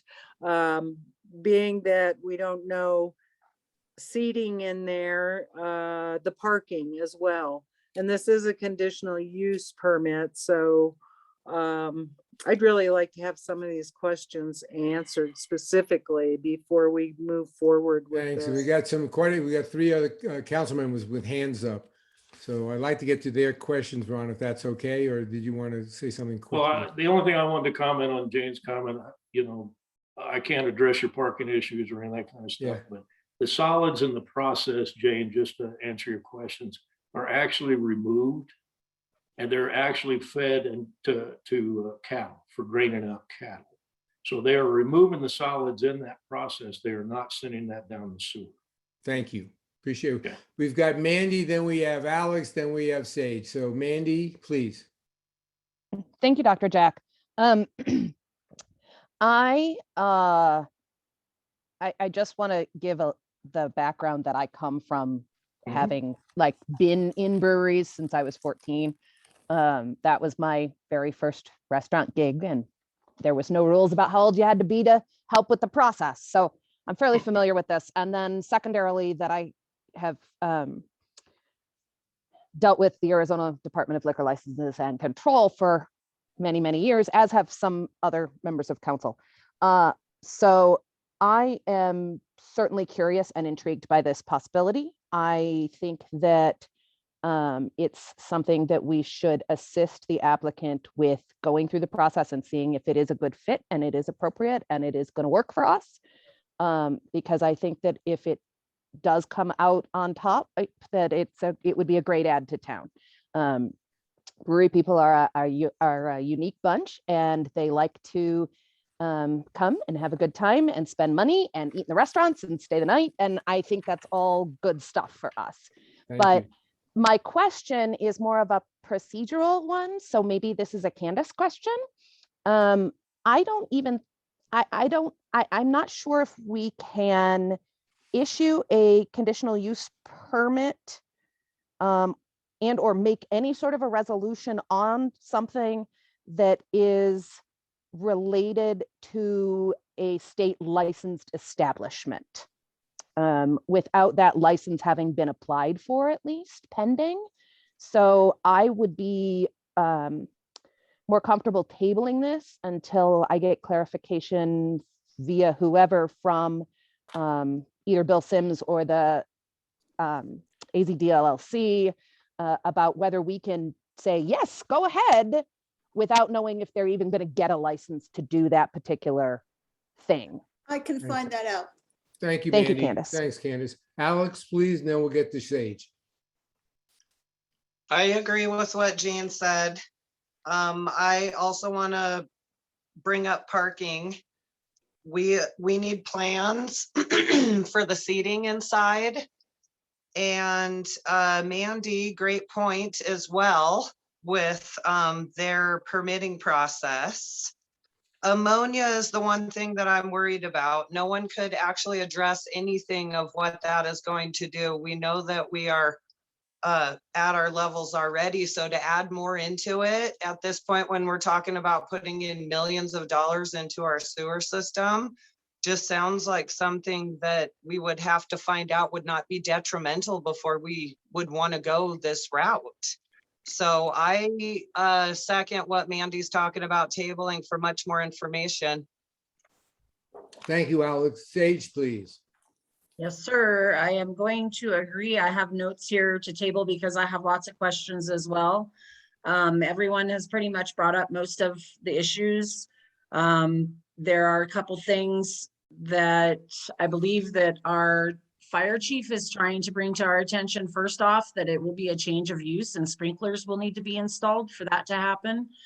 And then the other thing that I did catch in the ordinance is in 507B6B, that if you are manufacturing that is related to your retail business, that you are not allowed to use more than 50% of your ground floor for manufacturing. And from what I can tell by the kind of plans that we got, is that it looks like you are using more than 50% for your brewing manufacturing. The parking is an issue. We really need to see seating and how you guys are going to treat this business to be able to decipher whether it needs to be treated like a bar or a wine tasting. If you're going to have 25 seats in there, I think that it's a bar. If you're going to have maybe 10 or 12, maybe it could be wine tasting. But how much seating you have is going to affect how much parking is going to be required, I think, big time in most of our minds with our parking issues. And I already got the one answer for how many gallons, but I don't think from all of the articles that I've read, and I've read more than just the 3 that have been included here, that you can take all of the solids out of what's going into our system from in the effluent that goes down. There's going to be more ammonia. There's going to be more phosphorus from the feeding products. There's going to be more of the BODs, and you will get pieces of corn that don't get caught in every screen. And there will be things that add to our ammonia and our issues in our wastewater treatment plant that is already at capacity. It may not be at capacity water wise or when things go in, but our levels of things are at capacity, and it's why we're trying to address this. And I also don't feel like a microbrewery is a bad thing in Jerome. People love it. They love the wine tasting. They all love doing that. I am on this council to make sure that this town keeps running. And that was the first thing that came to my mind is what is going to happen, because I know those things they bubble, they aerate, they break down things, they cause algae blooms. And I think it's just really important that we make sure that we're not biting our own hand off because we want to allow a business when it's going to really affect our wastewater treatment plant that is already not doing well. Thank you, Sage. Thank you very much. I see Denise, you got your hand up. Please, love to hear from you guys. Sure. Okay, I have Rob Fulmer. He's with the Arizona Brewers Guild online, so he would like to chime in, have a couple things to say. But before he does, I would like to address the seating issue. The tap room area itself is the first floor. There's only 2 rooms. If you've been in the House of Joy, it's about 400 square feet. So you're not going to fit a whole lot of tables in there. But in regards to the parking, people aren't coming up just for the brewery. So I don't think you can say the parking is just for the brewery. People are coming up to go to the restaurants, they're coming up to go shopping, they're coming up to spend the day or even the whole weekend in Jerome. Thank you. Thanks, Can I, Denise. can I make one other comment? Mr. Yes, Mayor? you can. Then we get to Ron. 2 Rons. Rob, we'll get to Rob. There you go. Okay. A consistent question has come up about ammonia. So when you're doing wastewater treatment, a pound of BOD takes 1.2 to 1.25 pounds of oxygen to process. When it comes to ammonia, it takes 4.6 pounds of oxygen per pound of ammonia. That being said, you can actually pre-treat that before it ever hits your sewer system. So there are ways that you can lessen the impact on your sewer system. However, with the amount of waste that we're talking here, if you have a bakery in town, for instance, they would be actually producing more sugars, BODs, etc., than what this would be doing. Thank you. Sage, you had a comment? Yeah, I'm just curious because he keeps saying that their stuff is going to be very clean. Do they have that a filtration system that is going to make sure that none of that gets into our system? That's a possibility. That's up to you guys. So the system they use now is a settling system, much like a clarifier, if you would. That settling system removes, I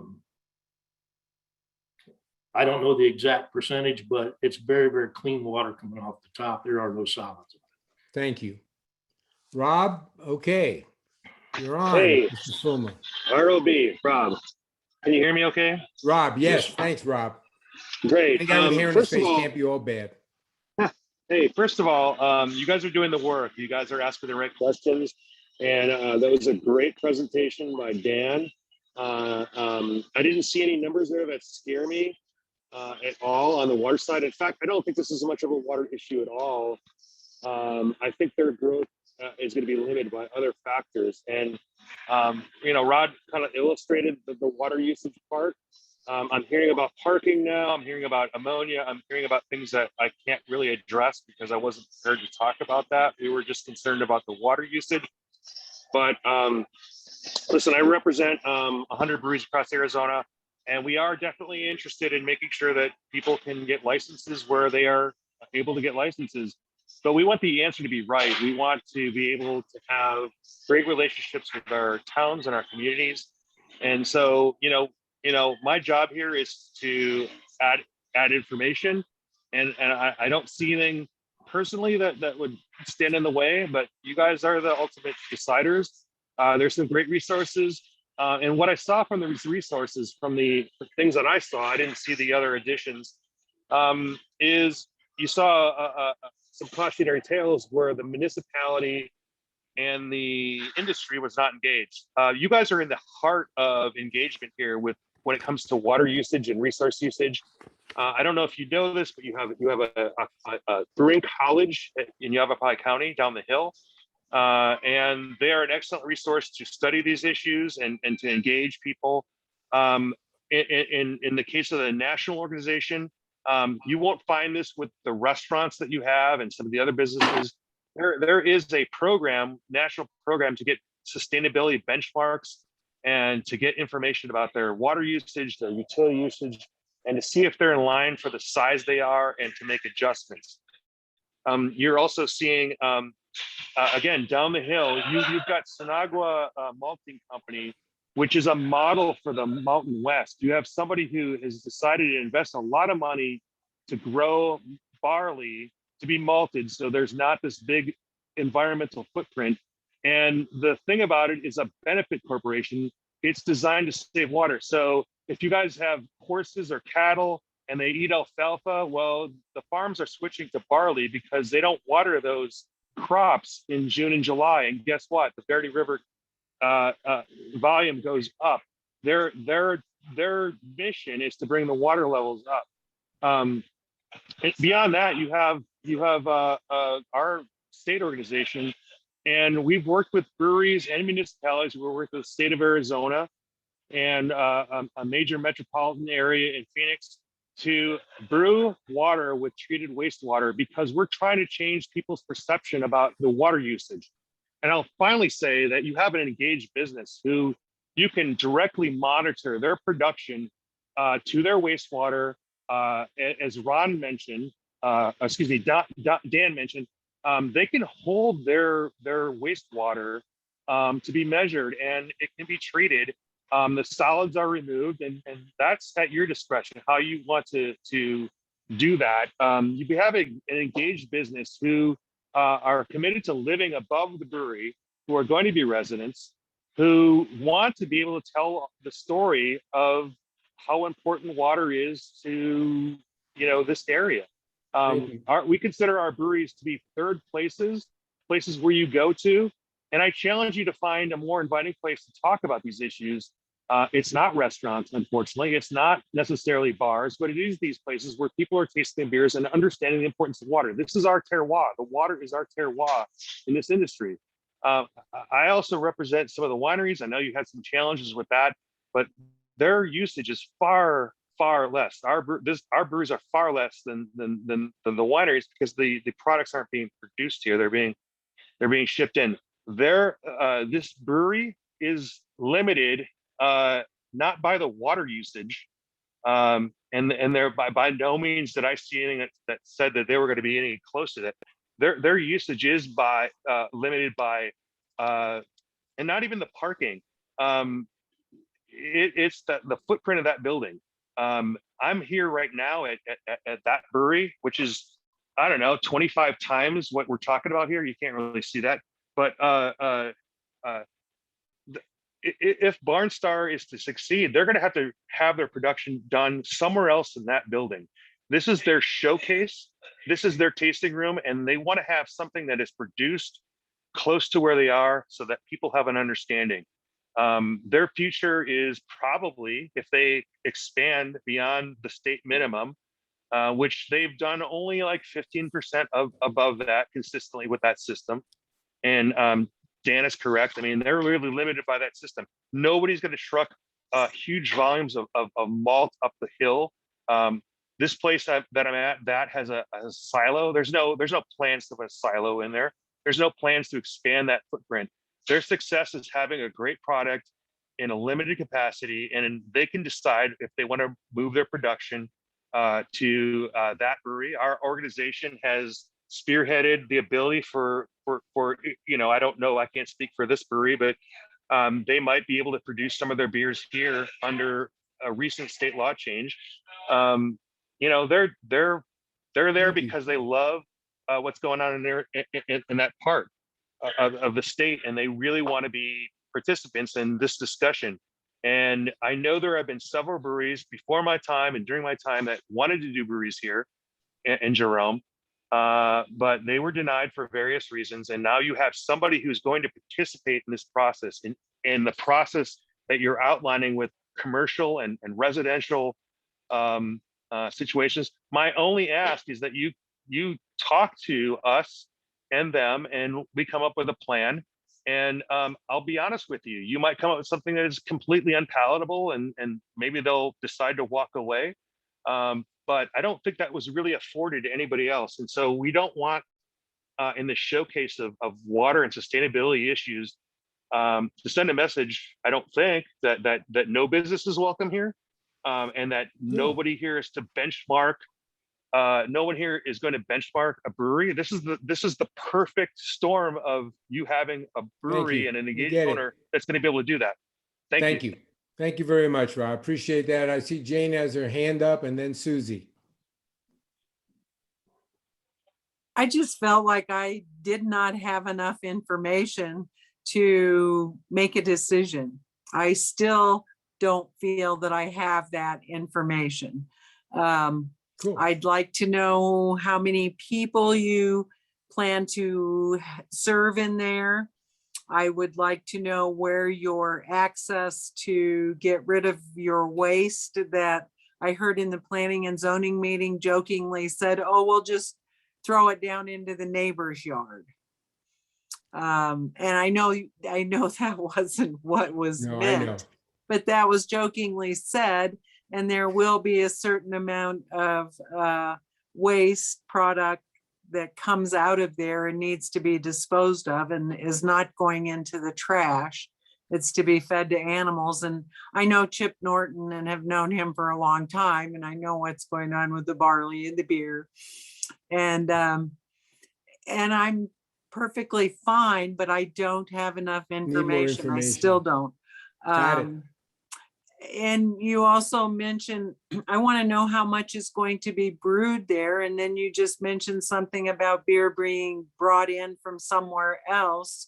And so there's a lot of answers we need before we can make a decision. And if microbreweries are the next wine tasting rooms here, I think we do need some oversight that the waste is cleaned up before it goes to our sewer treatment plant, because it is going to be a couple of years, if we're lucky with getting the money, before we have improved our sewer treatment plant to accept higher ammonia levels and solids as Jane. well. So need more info.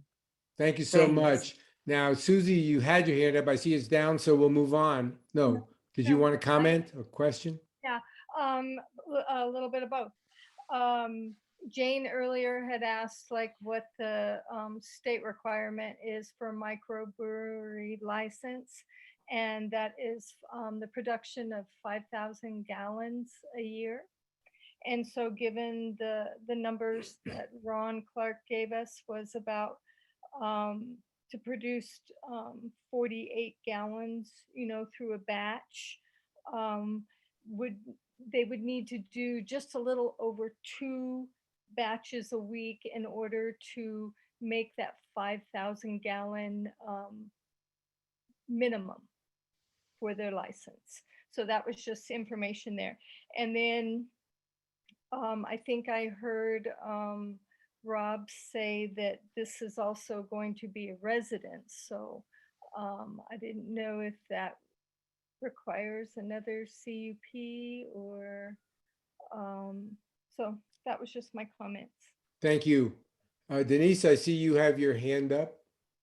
Is it from before or you have it up again? No, I have it up again. Yes, I please. need to address a couple things. For one, the liquor license, we cannot apply for the liquor license until we have an actual address of where we can be.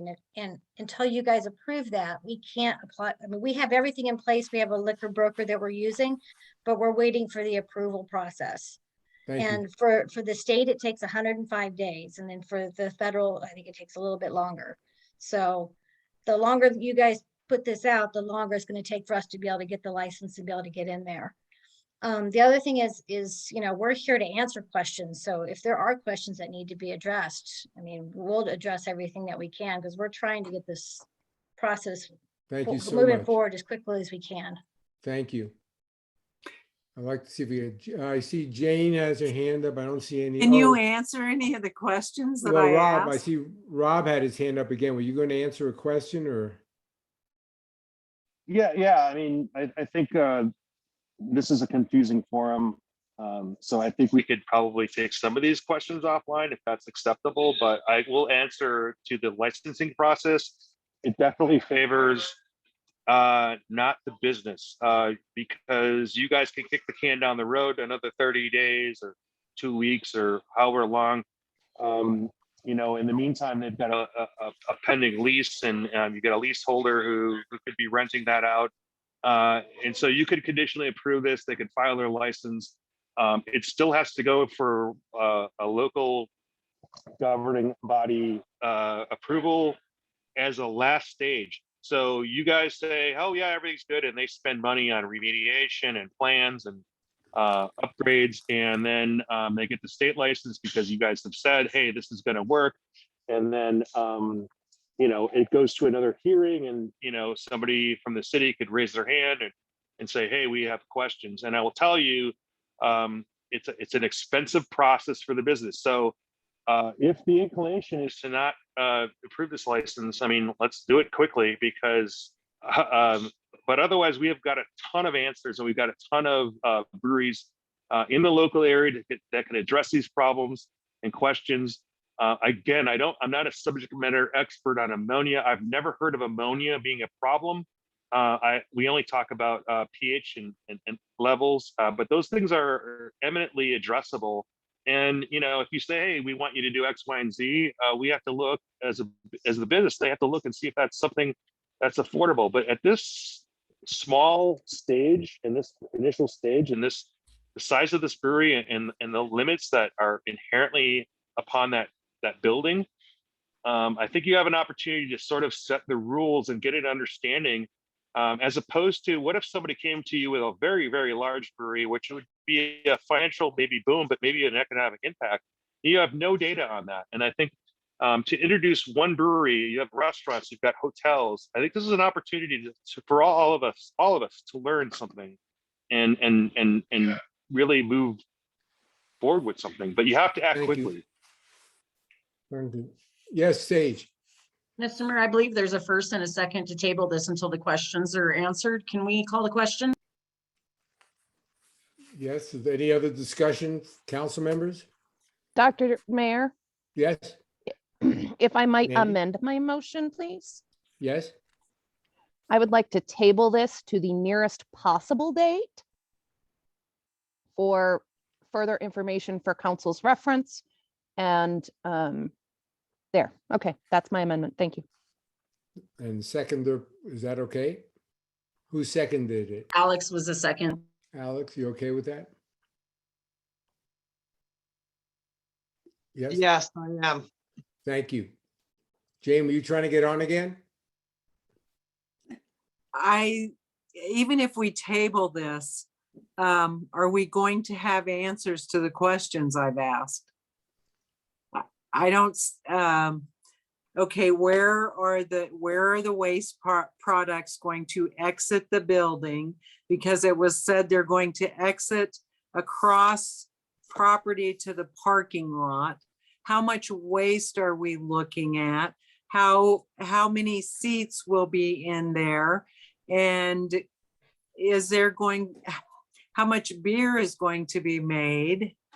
And will it be limited to that amount?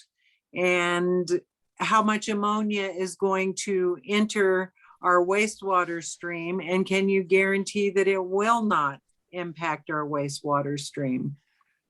All good questions, Jane. I'm Dr. Mayor? curious- Yes, Might I suggest from a procedural point to expedite the process in general, that any questions council has, we submit to Candace, and she can then submit them to the applicant. yeah, you read my And mind. we can receive that like just as a list of questions and then answers Yep. prior to the next the earliest possible date to resume this discussion.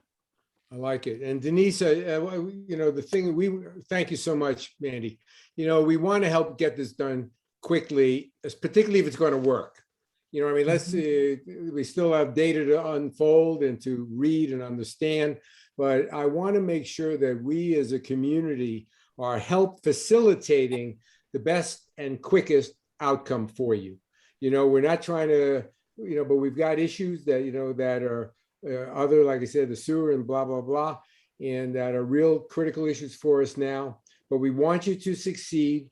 We'd like to see if we can get the answers quickly so we can get a good decision on this to help you move this along in a way that's going to be successful for the Jerome community. So, and we know that you want that. So I think we're not trying to just be stubborn or delay things, but we certainly want to get these questions answered. They're great questions. I want to make sure we've got them addressed because we all have concerns about that because we deal with many issues in this town. But we certainly want to do the very best that we can to help you succeed and not get in the way of it. Just so you know, we're not trying to be an obstacle. We're trying to be a collaborator. And that's working together. Teamwork is so important. So, Mayor, I'm sorry to interject.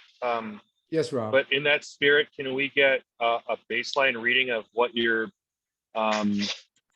ammonia levels, your pH levels, your BOD levels are? Because in the articles cited by that were part of the attachments I read, in some cases, a brewery can actually be beneficial to the water balance. And I don't have any of that information. And if you have that information, that would be well, we'll see. helpful That's where I for- think following this meeting, Candace will be available. And I would like to maybe to meet with her, with you and the team there, Denise, so that we can make sure we get the questions answered, give you a chance to respond. And then we see how quickly we can adapt that. And if they don't work, they don't work. But if they do, again, we want to help you succeed. Is that all right, Rob? Good. Thank you. All right, are we okay with that? So let's call the question as we've heard. Thank you, Sage. All those in favor of just postponing this and having Candace just gather more information for us, please say aye. Aye. Aye. Opposed, no? Motion carries. Okay, Denise, so we got a little delay, but we're all in this together.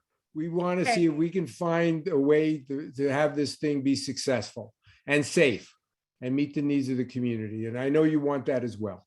Absolutely. So let's move forward then. Thank you very much. Thank you, council members as well. Thank you, Ron. Thank you, Rob. Thank you. Mr. Mayor, Yes? may I request a 10-minute break? Oh, you're stealing my talent here. It's usually me, but there you go. Okay, it is now 8:46. We will take a 10-minute break, reconvene at 8:56, please. Thank you very much. Thank you again, Denise. It is now, thank you, 8:57. Call the meeting back to order. Moving right along, next item. Item 7E, I believe. 7C. Oh, we're at 7, we did 7C, I thought. No, we didn't. We did not. I apologize. I have a check here, but we didn't do it. 7C, Resolution 626, a resolution of the Town Council of the Town of Jerome, Arizona, approving agreement for distribution of opioid settlement funds. Candace, you want to guide us through this? I'll do my best. This was pretty complicated, as you can see. We did an MOU several months ago about this. Basically, this relieves the, hold on one second, somebody's coming in here. Relieves the pharmaceutical companies from any liability here about opioid issues. And there are some requirements from us. We have to keep track. We have to spend the money that we get, which is minimal, as you saw. It's 0.03% of the total. We have to spend that and keep a record of how we spend it on opioid related issues. And that can be law enforcement, education, and matters related to opioid enforcement. The thing to remember with this is that if Yavapai County doesn't have 100% participation from all the towns, it only gets 60% then of the funding instead of 100% of what they would ordinarily get. So it's important that all towns participate. Thank you. So could we get a motion to adopt this, please? I'll make the motion. What do we got? We got a few there. We got Sage and then we got Mandy. Mandy second, please. Any discussion? Hearing none, all those in favor, please say aye. Aye. Aye. Opposed, no. Motion carries. 7E. D.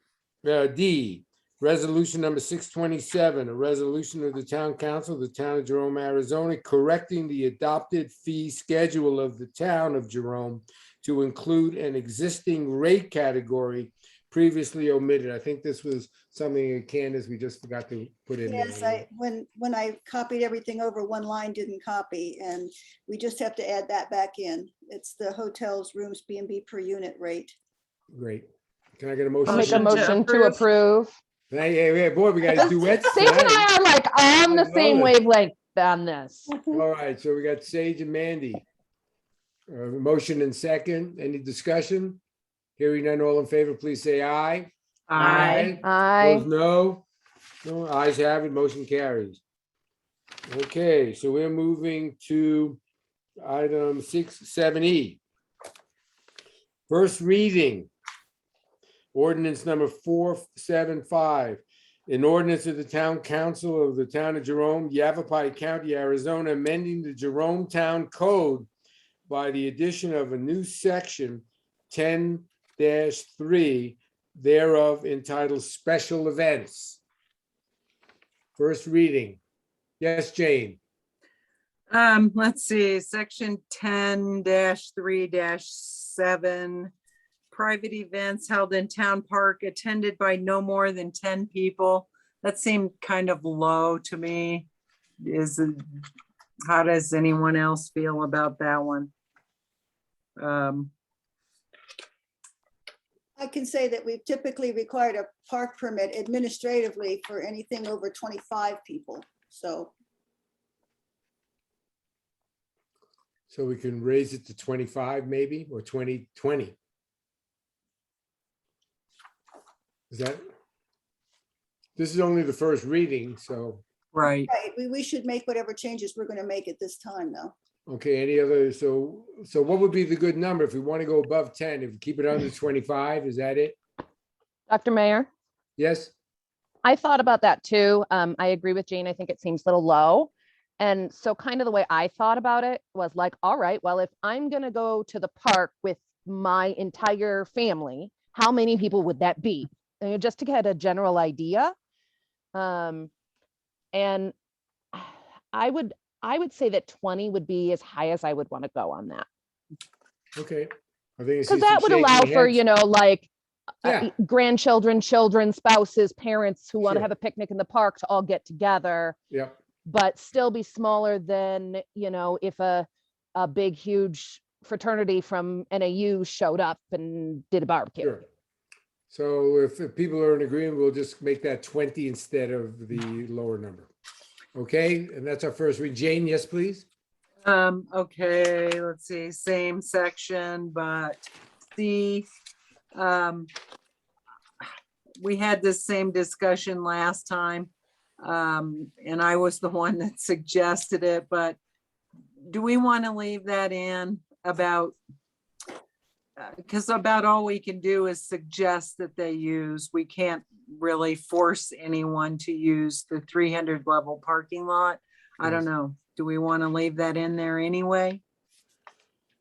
I think it can't hurt. Leave it in.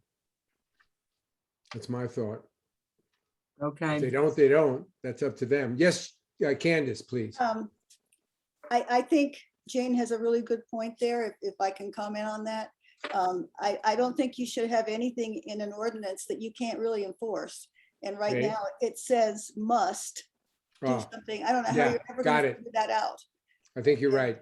And Yes. in my recommendation would be to take that paragraph out. Okay.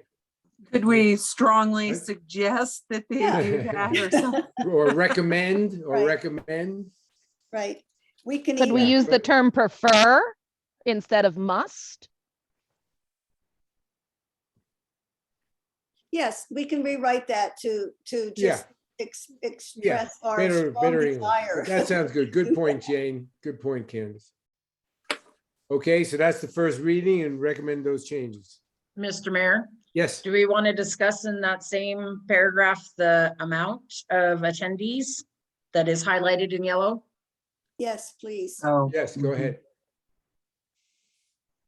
What are you recommending? Oh, I don't know. That could be 50. or 100. I mean, it depends on where council wants to go. Right here, you got it. Any other thoughts or comments, please? Candace, any? I thought we talked about 100 last time, but it wasn't Yeah. really decided. That's why I left it Yeah. blank. 100 seems like a good number to me. I think 75 is kind of a nice number too. It's kind of in between. There you go. I'm okay with 75. Okay. Jane, you And- okay and- with that? Since it's first reading, that's, So are we taking out the words must obtain a special event permit then and just say, regardless of any event having more than 75 attendees are encouraged to park at the, there you go. Very There you go. good. Yeah, That's there you good. go. I like that. That's positive. That is good. Better. Thank you. All right, are we up to 7F? First reading, ordinance number 476, an ordinance of the Town Council of the Town of Jerome, Yavapai County, Arizona, amending the Jerome Town Code to remove the residency requirement for the positions of town clerk and town manager. That's just so that if individuals in those jobs do not have to live in Jerome, which is going to make it a lot easier for us as we move forward in this next year or two. Everybody okay with that? Thank you. So we, first reading, we accept that. Do we want to, yeah, so we'll do, that's the first reading. yes. So we'll leave it at that. Unfinished business. Let's see, what do we got? We did zoning. Are we up 8B? Is that what we're up to? We did 8A. Yes. So Yes. 8B, zoning administration, code enforcement, and historic preservation. We're going to conduct a discussion on the position of zoning administrator, code enforcement, and historic preservation officer, and the possibility of separating those functions. I think we talked about that, and I think we all sort of think it's a good idea to separate those two and then see what we want to do with it at that point. Not saying now this is going to be this and this is going to be that, but the fact that we do have two separate positions, someone who's a zoning administrator, code enforcement individual, and someone who's a historic preservation officer. I think we'll get a lot of benefit out of that. And any thoughts on that? Is there any action that we need to do on that at the moment? Candace? I would just like some definite direction from council. Right now, it's just one advertisement that we've got out there. Do you want to advertise 2 positions or? I would like to suggest 2 positions. Okay. That'd be Dr. my Mayor, if thought. I may. Yes, Mandy. I agree that it should be 2 separate positions with 2 separate job descriptions. I would like to see them just for, clarification and any review as far as the separation of the tasks. I have a question to see how council feels, or maybe this is more of a procedural thing. I'm not really sure about. So if we separate these positions, then obviously the zoning administrator, code enforcement officer will continue to oversee, guide, however you want to phrase that, the planning and zoning commission. But then would the historic preservation officer be the one who would be doing the same task for design review, or would design reviews still stay under zoning?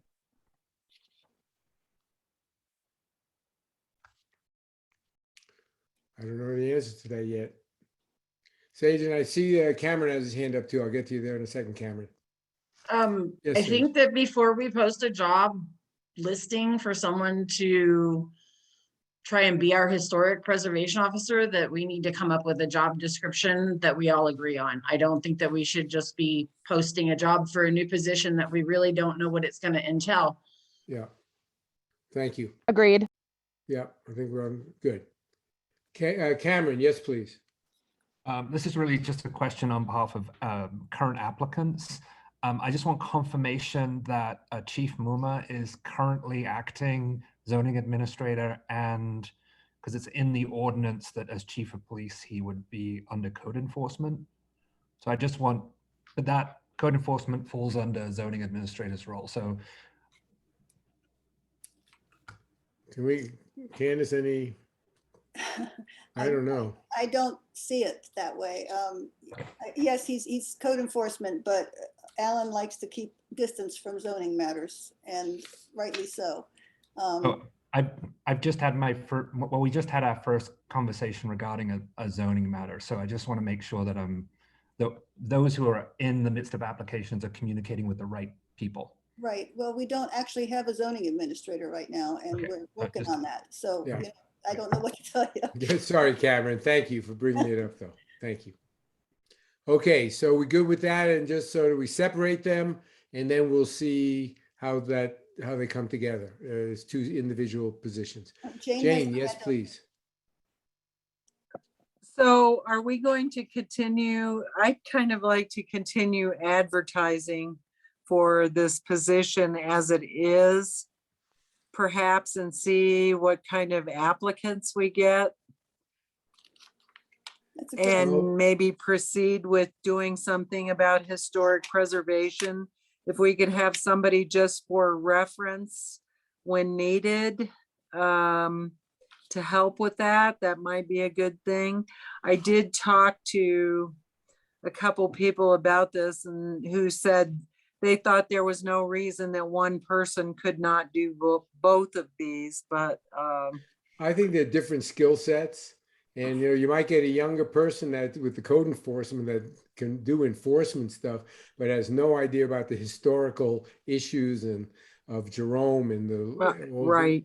That's my Right, concern. I understand that, but should we go ahead and continue to advertise for the zoning One person to do administrator? both? Yeah, I mean, I looked at the applicants that we got so far and it wasn't even close. No. No, so that's what sort of prompted some of this, but I have no problem with that. If we find someone that's got the skills for both, I have no issue with not doing that. But I think it's going to be hard to find someone with both skill sets. Mr. Mayor, clarification. Yes. Did you say that you've seen applications for applicants for the zoning administrator's I position? thought we saw, I saw. emailed them, Sage, and I'm afraid I might have not used your alternate email address. I promise you. Okay. I will send those. Please, can I see those as Yes. well? Thank you. Sure, I'm not hiding them from you, trust me. That's why I asked for clarification. but it was just- My tablet was either lost or stolen. So I didn't know don't, that. my emails are only going to my personal email right now. Okay, If all right. Candace remembers to send them No, there. but I want to make sure you It get just comes them. up Absolutely. automatically and I. But it was just interesting to look at these applicants, they were like youngsters, you know what I mean? It's what do they know about historical stuff? But no, absolutely, you're an essential part of that. So thank you. Okay, so we're good on that one. Are we ready to move to 8C? Town sponsorship of chamber events. I saw Nancy on here waiting patiently. So town co-sponsorship of chamber events, we'll discuss that. And I think, for example, like Rome in Jerome and Light Up the Night. These are things, I'm excited that we have an opportunity to have a better relationship with the Chamber of Commerce than we've had in the past with more engagement. I'm delighted that Nancy's the president and we've got Ginger as the VP. And I think that as we're able to do collaborative events, it'll make things easier for a variety of reasons. So I don't know, Nancy, if you wanted to say anything or comment at all? I would like to just comment about the banner. Were we going to talk about that, Jack? Yes, or- we were, yes. Okay, so the sponsorship, I think, if you guys sponsor us, that we could hang this banner that we bought, which is not the proper size, Yeah. if you guys sponsor us. Is that correct? Yes. Yes. Okay. And I think we were going to cut you slack for the first time use of that. And then the next time you need one, get one that's the right size. I don't want to penalize you for, an error that was made, but at the same time, we want to help encourage. I love the idea of the Rome in Jerome. And just walking through town last Saturday, it was really amazing to see how many people were out there and about in shops that were not traditionally open on Art Walk nights. Good. So it was really, I thought I was very pleased to see that and the different people that were around. So I think we have a good opportunity as time goes on. And I just want to make sure we get the council members' thoughts on this thing so that we do it in the right way. But I'm delighted that we can collaborate and co-sponsor things with the chamber, because then everybody wins. Then employers win. Then you get to keep your jobs, you know what I mean, where you're working, and keep our businesses successful and so on. So any comments or questions? Yes, please, Candace. It could be considered that the town co-sponsors the Rome and Jerome, only on the basis that in years past, we've contributed to Art Walk. And Yes, exactly. It's kind of a continuation of Art Walk. Yes, it is. And I Transformation, think yes. This year we did because it wasn't on the list, I don't believe. They were still uncertain what they were doing about it. But in the years past, we have done that. And in that respect, it could be considered a town co-sponsored event if you wish to choose to recognize. Yeah, I'd like us to on that. Yes, Sage. Nancy, you said that you guys had already purchased a banner. How big is it? I think it's 4 feet wide by 2. And it's the same size banner that we've hung for home Kevin tour. got it, yeah. Everything. So we just, Kevin just ordered this thing without even looking at the ordinance. And we spent a heck of a lot of money for it. So we would like to use it, but it's up to you. We want to put it up there where the, across from the spirit room, you know, in that area, right where all the cars stop sign. Mhm. And just for clarification, what is the maximum? I think it's 8 square feet. Isn't that 8 square feet? And 4 by 2 would be 8 square feet. 2 by 4, yeah, that's 8 square foot. I think it's a little bigger, but And if I'm telling you the wrong thing, you know, it could be 10 feet, you know, it maybe. could be a little bigger, I think, Sage. It That was was up the there at thing. I one think point and when it I was heard the down there. number, I thought it was a little bigger than it's supposed to be. And that's because Kevin never read the ordinance. Right. And he got it. So I said, okay, that's why I'm glad we got a new president there. And I think, and from my perspective, I said, okay, we'll let you live with the mistake once, this first weekend that you're doing it, and then we'll get a better sign, the accurate sign for the going forward. So can we use it this month coming up, or do we have to, because I'm okay with it. I don't know. we haven't council used members, it. I don't want to get too fussy here. Well, Yeah, I just need to have time to be able to order another one. They don't come. Sage in has her 5 hand up, Mayor. Sage, yes, please. Can I make a suggestion that we waive it for them for this year with the understanding that next year they'll get it in the correct size? Correct. When you say this That year, would the be a calendar motion. year, this calendar year till December 31st. That would be a motion then. And Okay. I will second that motion. Thank you, Thank Alice. you. So what you're hearing, Nancy, is that we're doing a motion that you can continue to use that sign through the end of this calendar year. And then January 1st, you get the one that's supposed to have, and hopefully by then we have some great successes with this event and we can see some really even further collaboration. So great. Any other discussion on this? Did you want to have any further discussion about Light Up the Night or? Let's include that. It's for both events. Okay. So Okay, until the one December sign- 31st. Until The one December sign is for both events? No. No. You bought 2 different signs that are too big? We haven't bought a sign for that event. Get that one the right size then, Yeah. if you can. And I would just like a little clarification, Yes, Alex. because we use that area up there for the fire department dance. So are we gonna have not enough space for too many signs? So We if don't- we have more than one sign, what are we gonna do with them? When is the Art Walk sign going up, or the Rome Jerome? And then when is it coming down? Is it just gonna stay up permanently until December? No. I think it's like a Friday to Sunday thing. Alex, I think it's just a matter of a couple days. Okay, because I think the fire department sign already went up, or it's gonna go up very soon for their Yeah. dance. I thought I already saw it up there.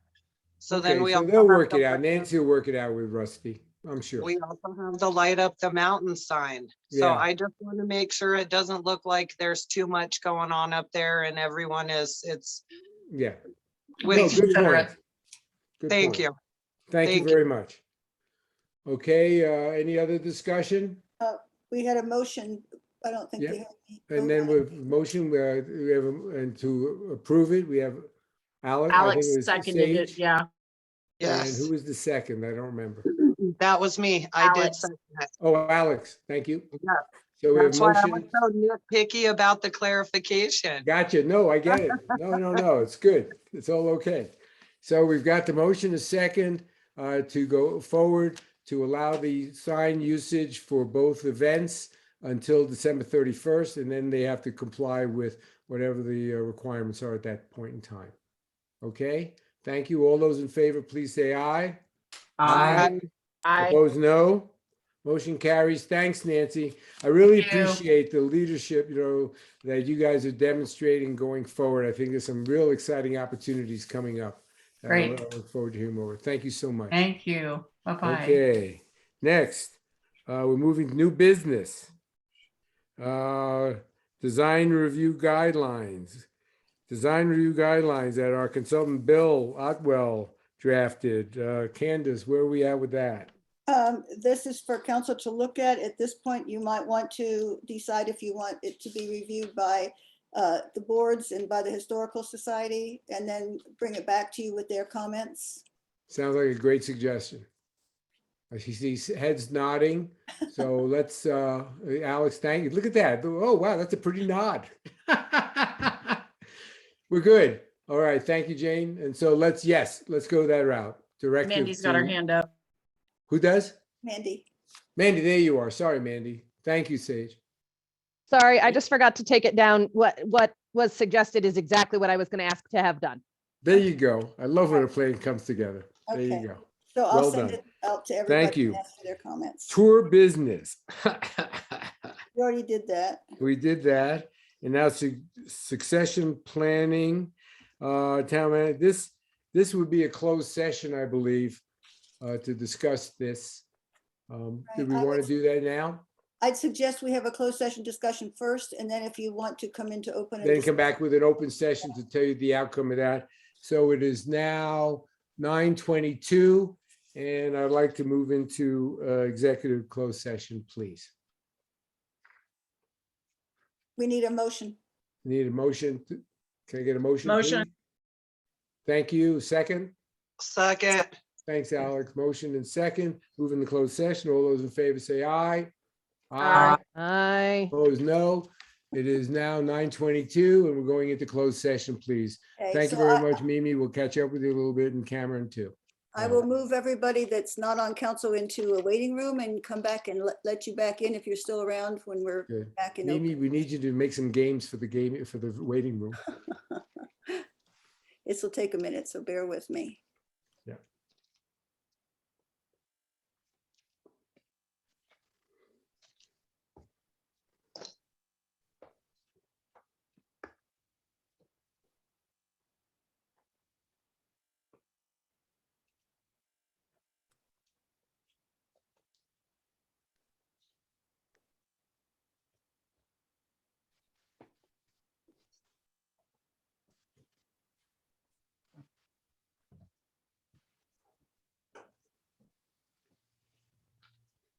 So is this just us? No, it's not. Hold No, on. you have John Bartel. I see still. John is still here. I John see, yeah. Bartel. Oop, not anymore. Okay. And then unrecord. And Yeah. then record. Thank you, Sage. Okay, we're all here. All right. We're here. Okay. Okay, now I'm going to let people back in the from the waiting room. Thank you all so much. Well done.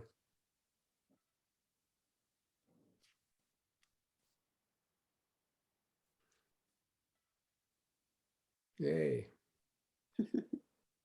All right, we're all back, I believe. Yeah. We're all here, everybody, good? Now back to open session, and will the vice mayor please share what she can about our progress? Absolutely. Thank you, Dr. Mayor. During executive session, which was noted for personnel, we discussed putting together some pieces for cross-training within departments in the town to assist with any needed, unexpected, and or planned changes to structure. Thank you. Well said. Now, if we may go to and from the council. Mayor? Anyone on the? Staff reports, Mr. Yeah. Mayor. Oh, we got to go back to the report. Thank you, Sage. That's right. And minutes as well. Yeah. Yes, let's go back to the beginning. Absolutely. Staff and council report. Candace, you want to? Okay. As you know, I missed several days during the past month due to some medical issues, and I may be taking a few more days here and there for the same reasons. With input from Marty and Krishan, I submitted an application to Yavapai County for $464,798 in American Rescue Plan Act funding. There was very limited things we could actually use that for, and it has to be in unincorporated areas of the county. It has to benefit only unincorporated areas of the county. So we put in for replacement of the water line to the properties in Bell Land. That seemed to be the only project that was feasible that we might be able to get funding for. So hopefully we'll get that, but I think it's a bit of a long shot. With the mayor, I met with Stan Goligoski of Yavapai County about the county's broadband initiative, and he's planning to come to the November meeting to talk to you all about that. With Henry, I met with Pace Engineering and USDA representatives about the preliminary engineering report, which you then after that reviewed at your special meeting. Been working with the engineer in NACOG about our CDBG grant for waterline improvements on Dundee, Deception, and Holly. Right now, it looks like we will get Dundee done, maybe Deception, probably not Holly, based on the engineer's estimates. But the plans are complete and NACOG is putting together bid packages, and I expect we're going to be going out to bid either late October or early November for that. Continued with the town engineer and ADOT on the drainage improvement projects for HERF exchange funding. Again, those plans are substantially complete and they're being reviewed by ADOT right now. Continued with ADEQ about the lead paint abatement on the upper floors at the Hotel Jerome. ADEQ is funding that 100% through their brownfields program, and that work is going to start October 25th. And the co-op has been notified of this. It's not going to interrupt them too much.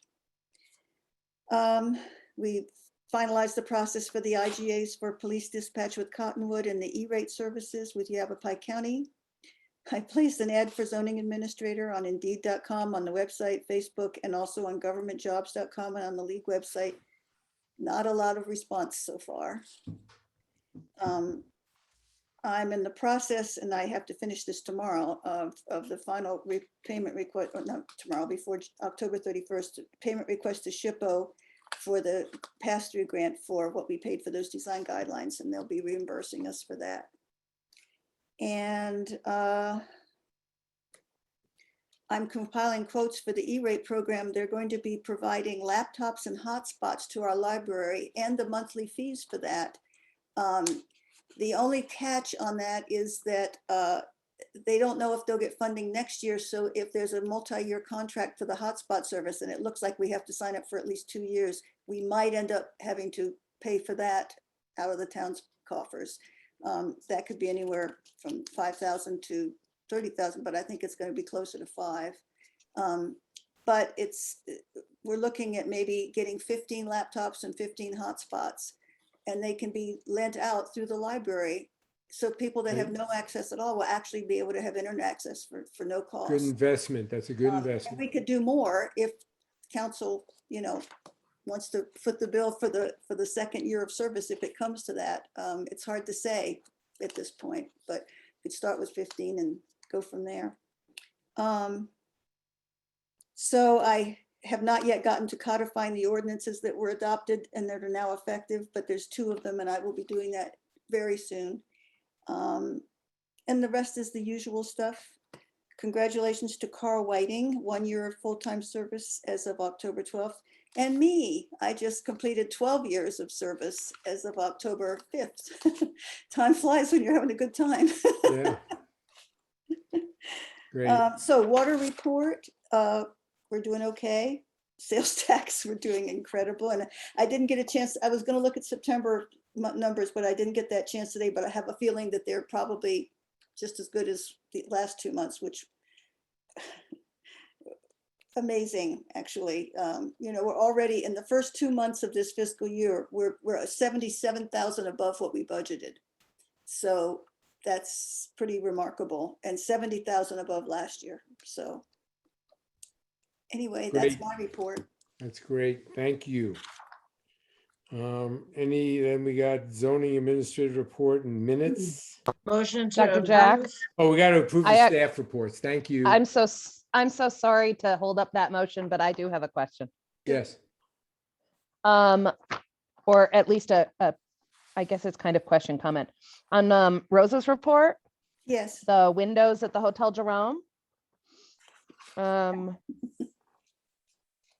Do we have any idea what we're looking at from glass?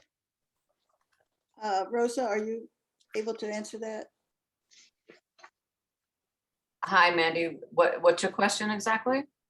The question is, do we have any general idea on the cost of glass? Because the $1,000 per window for labor and supplies seems definitely more in line than the previous quotes we've gotten. But then, of course, it's the cost of glass could be, you know, prohibitive or difficult. Yeah, the quote from Palo is for one window. The quote we've gotten, the one that Mr. what's Crested, Mac, thank you. The quote he got was 20,000 to 22,000, I think, for all the windows, but I think he only got a quote for 4 windows. And I've got one more quote coming in, and it will be for 6 windows. And Mac seems to think that it will be an even higher quote. So it seems like the quote he got is likely the one we'd go with, but not sure at this point.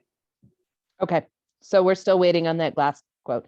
Can we get that sent to council as soon as it comes in so that we have the time to look at the information? Like Sure. a side by side of all the quotes? Sure. Once we it's get hard- the third? Yeah, it's kind of like apples and oranges because of what Pella broke down, and then the company, I think it's Central Glass is who Matt got. And theirs is like, there's no information hardly. I had to call and ask them what the 2 quotes meant. And Matt kind of explained it to me. And I can get more information from him. But we'll see what the third company says, but I'm happy to forward those to council. Yeah, I just, you know, like for cohesiveness of information, if we can have like all 3 of the quotes and the information associated with them at the same time, so that I can then like put them in 3 piles and look at them. Sure. That would be great. Thank you, Rosa. I appreciate your work on this. No problem. Thank you. Alex, I see your hand up. I just wanted to say that I was invited to do a tour of the Skilled Trade Center by walk around with Heather Mulcair. And she said anyone on the council or anyone that's interested, the Skilled Trade Center has a few different things: HVAC, construction, electrical, and plumbing. The Randy Garrison and the Yavapai County supervisors had talked about it for quite some time. Well, it's actually a reality, and there's people taking classes. If anyone knows anyone that's a machinist that can work the machines, they need a teacher. And she also said if anyone would like a tour, that she's more than happy to give you one. They also have a brewing program that they're starting. So I don't know if they would have any more information on any kind of, you know, pertaining to the whole brewery thing. So thank you. Thank you, That's Alex. my report. Thank you. I just want to second Alex's comments about the Skilled Trade Center. It is really awesome. I went to the grand opening. Man, to have that kind of a setup locally here in a task, trades that we are in such desperate need of, is fantastic. And the college has been incredibly supportive of the process. I second her encouragement that if you get a chance, just even pop down if you're like driving by and see it, which is amazing. Thank you. Okay, next.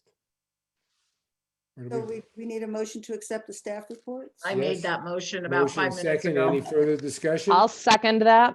Thank you. Any discussion? All those in favor, please say aye. Opposed, no. Reports accepted. Next. Where are we? Zoning Zoning administrator. Zoning the administrator. Minutes. You got minutes. Zoning from- administrator. Yes. Well, I don't think we have much on that. Do we, Candace? You've got the minutes there for you. Minutes, that's it. It doesn't need any action. Then we got the minutes from August 23rd, the open and closed sessions. We got Oh, I'm September. sorry, you don't have the closed session minutes. I apologize. I'll get those to you next time. Okay, so the August 23rd open meeting, September 9th, and September 14th. Any additions, corrections to the minutes? Sage? So on the September 14th minutes, if you go to item 8, it is a resolution number 624 and the motion to accept the August 2021 staff reports. Well, we'll you go. fix that. Thank you, Sage. Thank you. Yay. Appreciate it. Thanks so much. I love it. Any other corrections, additions? Hearing none. I would make a motion to approve the September 14th minutes with that correction. Correction. Thank you. Is there a second? I'll second it. There you go. I see Jane was getting ready there. Okay, good. Any further discussion? Hearing none? Oh, wait, did you have a question there or a comment? No? All those in favor, please say aye. Aye. Opposed, no. We've approved the minutes. Thank you. I will also make a motion to approve the Monday, August 23rd minutes. Thank you very much. Is there a second? Second. Thank you for that, Mandy. Any Yep. further discussion, corrections? Hearing none. All those in favor, please say aye. Aye. Opposed, no. August 23rd minutes have been approved, and we're waiting for the closed session ones to be submitted like later. Thank you. Are we, all right, Sage, you're hanging in there. I see it. You're doing good. We still have the September 9th minutes. We just. Oh, yes, we Motion to do. approve Sorry. September 9th, sorry. That's all Second. right. Thanks, Sage. Is there a second? Yes, Second. second. We have a second. Thank you. I was just waiting for Sage to make the motion is all. Yeah, there you go. So we have the motion and the second by Mandy. Any discussion? Hearing none. All those in favor of accepting the September 9th minutes, please say aye. Aye. Aye. Opposed, no. September 9th minutes accepted. Thank you all. I think are we ready for to and from? To and from the council, counselors? Anyone like to, Sage, anything you'd like to think about? Alex? No? Yes, I Jane? do. Oh, sorry, Alex. I do. Okay, so I was just looking through because I knew I saw it, but I don't have it earmarked here. Our budget for our porta johns. We put quite a chunk of change into porta johns and we are gonna have to talk about that restroom again, or we're gonna have to either get rid of the porta johns, Yep. put more money in to keep them there, or get that restroom going as quickly as possible, which sounds like the least best option as far as time goes. So with everything open again, maybe we don't need all the porta johns anymore.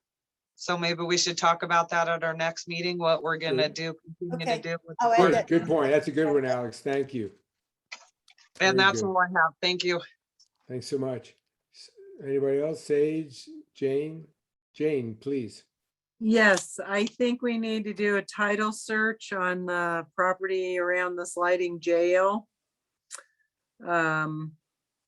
Which, that whole area, and look for the survey that Shepherd Westnitzer did on that area to find out where our property lines are. I know we talked about doing a survey of that area a long time ago and did not do that when we did the Rich Street one. And I think we should first start with title search to see if we can see where property lines are. I think we need to do that in light of things going on. Thank you. And also I wondered, do we want to talk about going back to in-person meetings again? Not so fast. No. Not At the so next fast. meeting, maybe? You Yeah, want that next on the meeting. we can agenda? Yeah, it put it on the next- next agenda. I think so on the next agenda. I'd like to get these booster shots done, and quite honestly, once we get the okay Yeah. for the Johnson and Johnson, I'd like to again have an event up here for people to get their booster shots in Jerome. Thank you. It's a good point. Any, Mandy, anything that you wanted to add to this, or you're okay? Of course. You think that I I'm know, going to yeah, let I it go knew. by Silly without, you know. Silly boy question. Again, just to reiterate, I am attending the League's Arizona Women in Government Conference at the end of the month. It is the 28th and 29th in Phoenix. There is a full agenda on the League site, and there's several breakout session options. So I would love some feedback from staff and council as to the things that you think are the most important ones to go to. Thank you. Secondly, the National League of Cities Conference is virtual now, and I have been registered for that, but I will be here in Jerome participating. So again, take a look at that agenda and see if there's anything of interest and let me know. And third,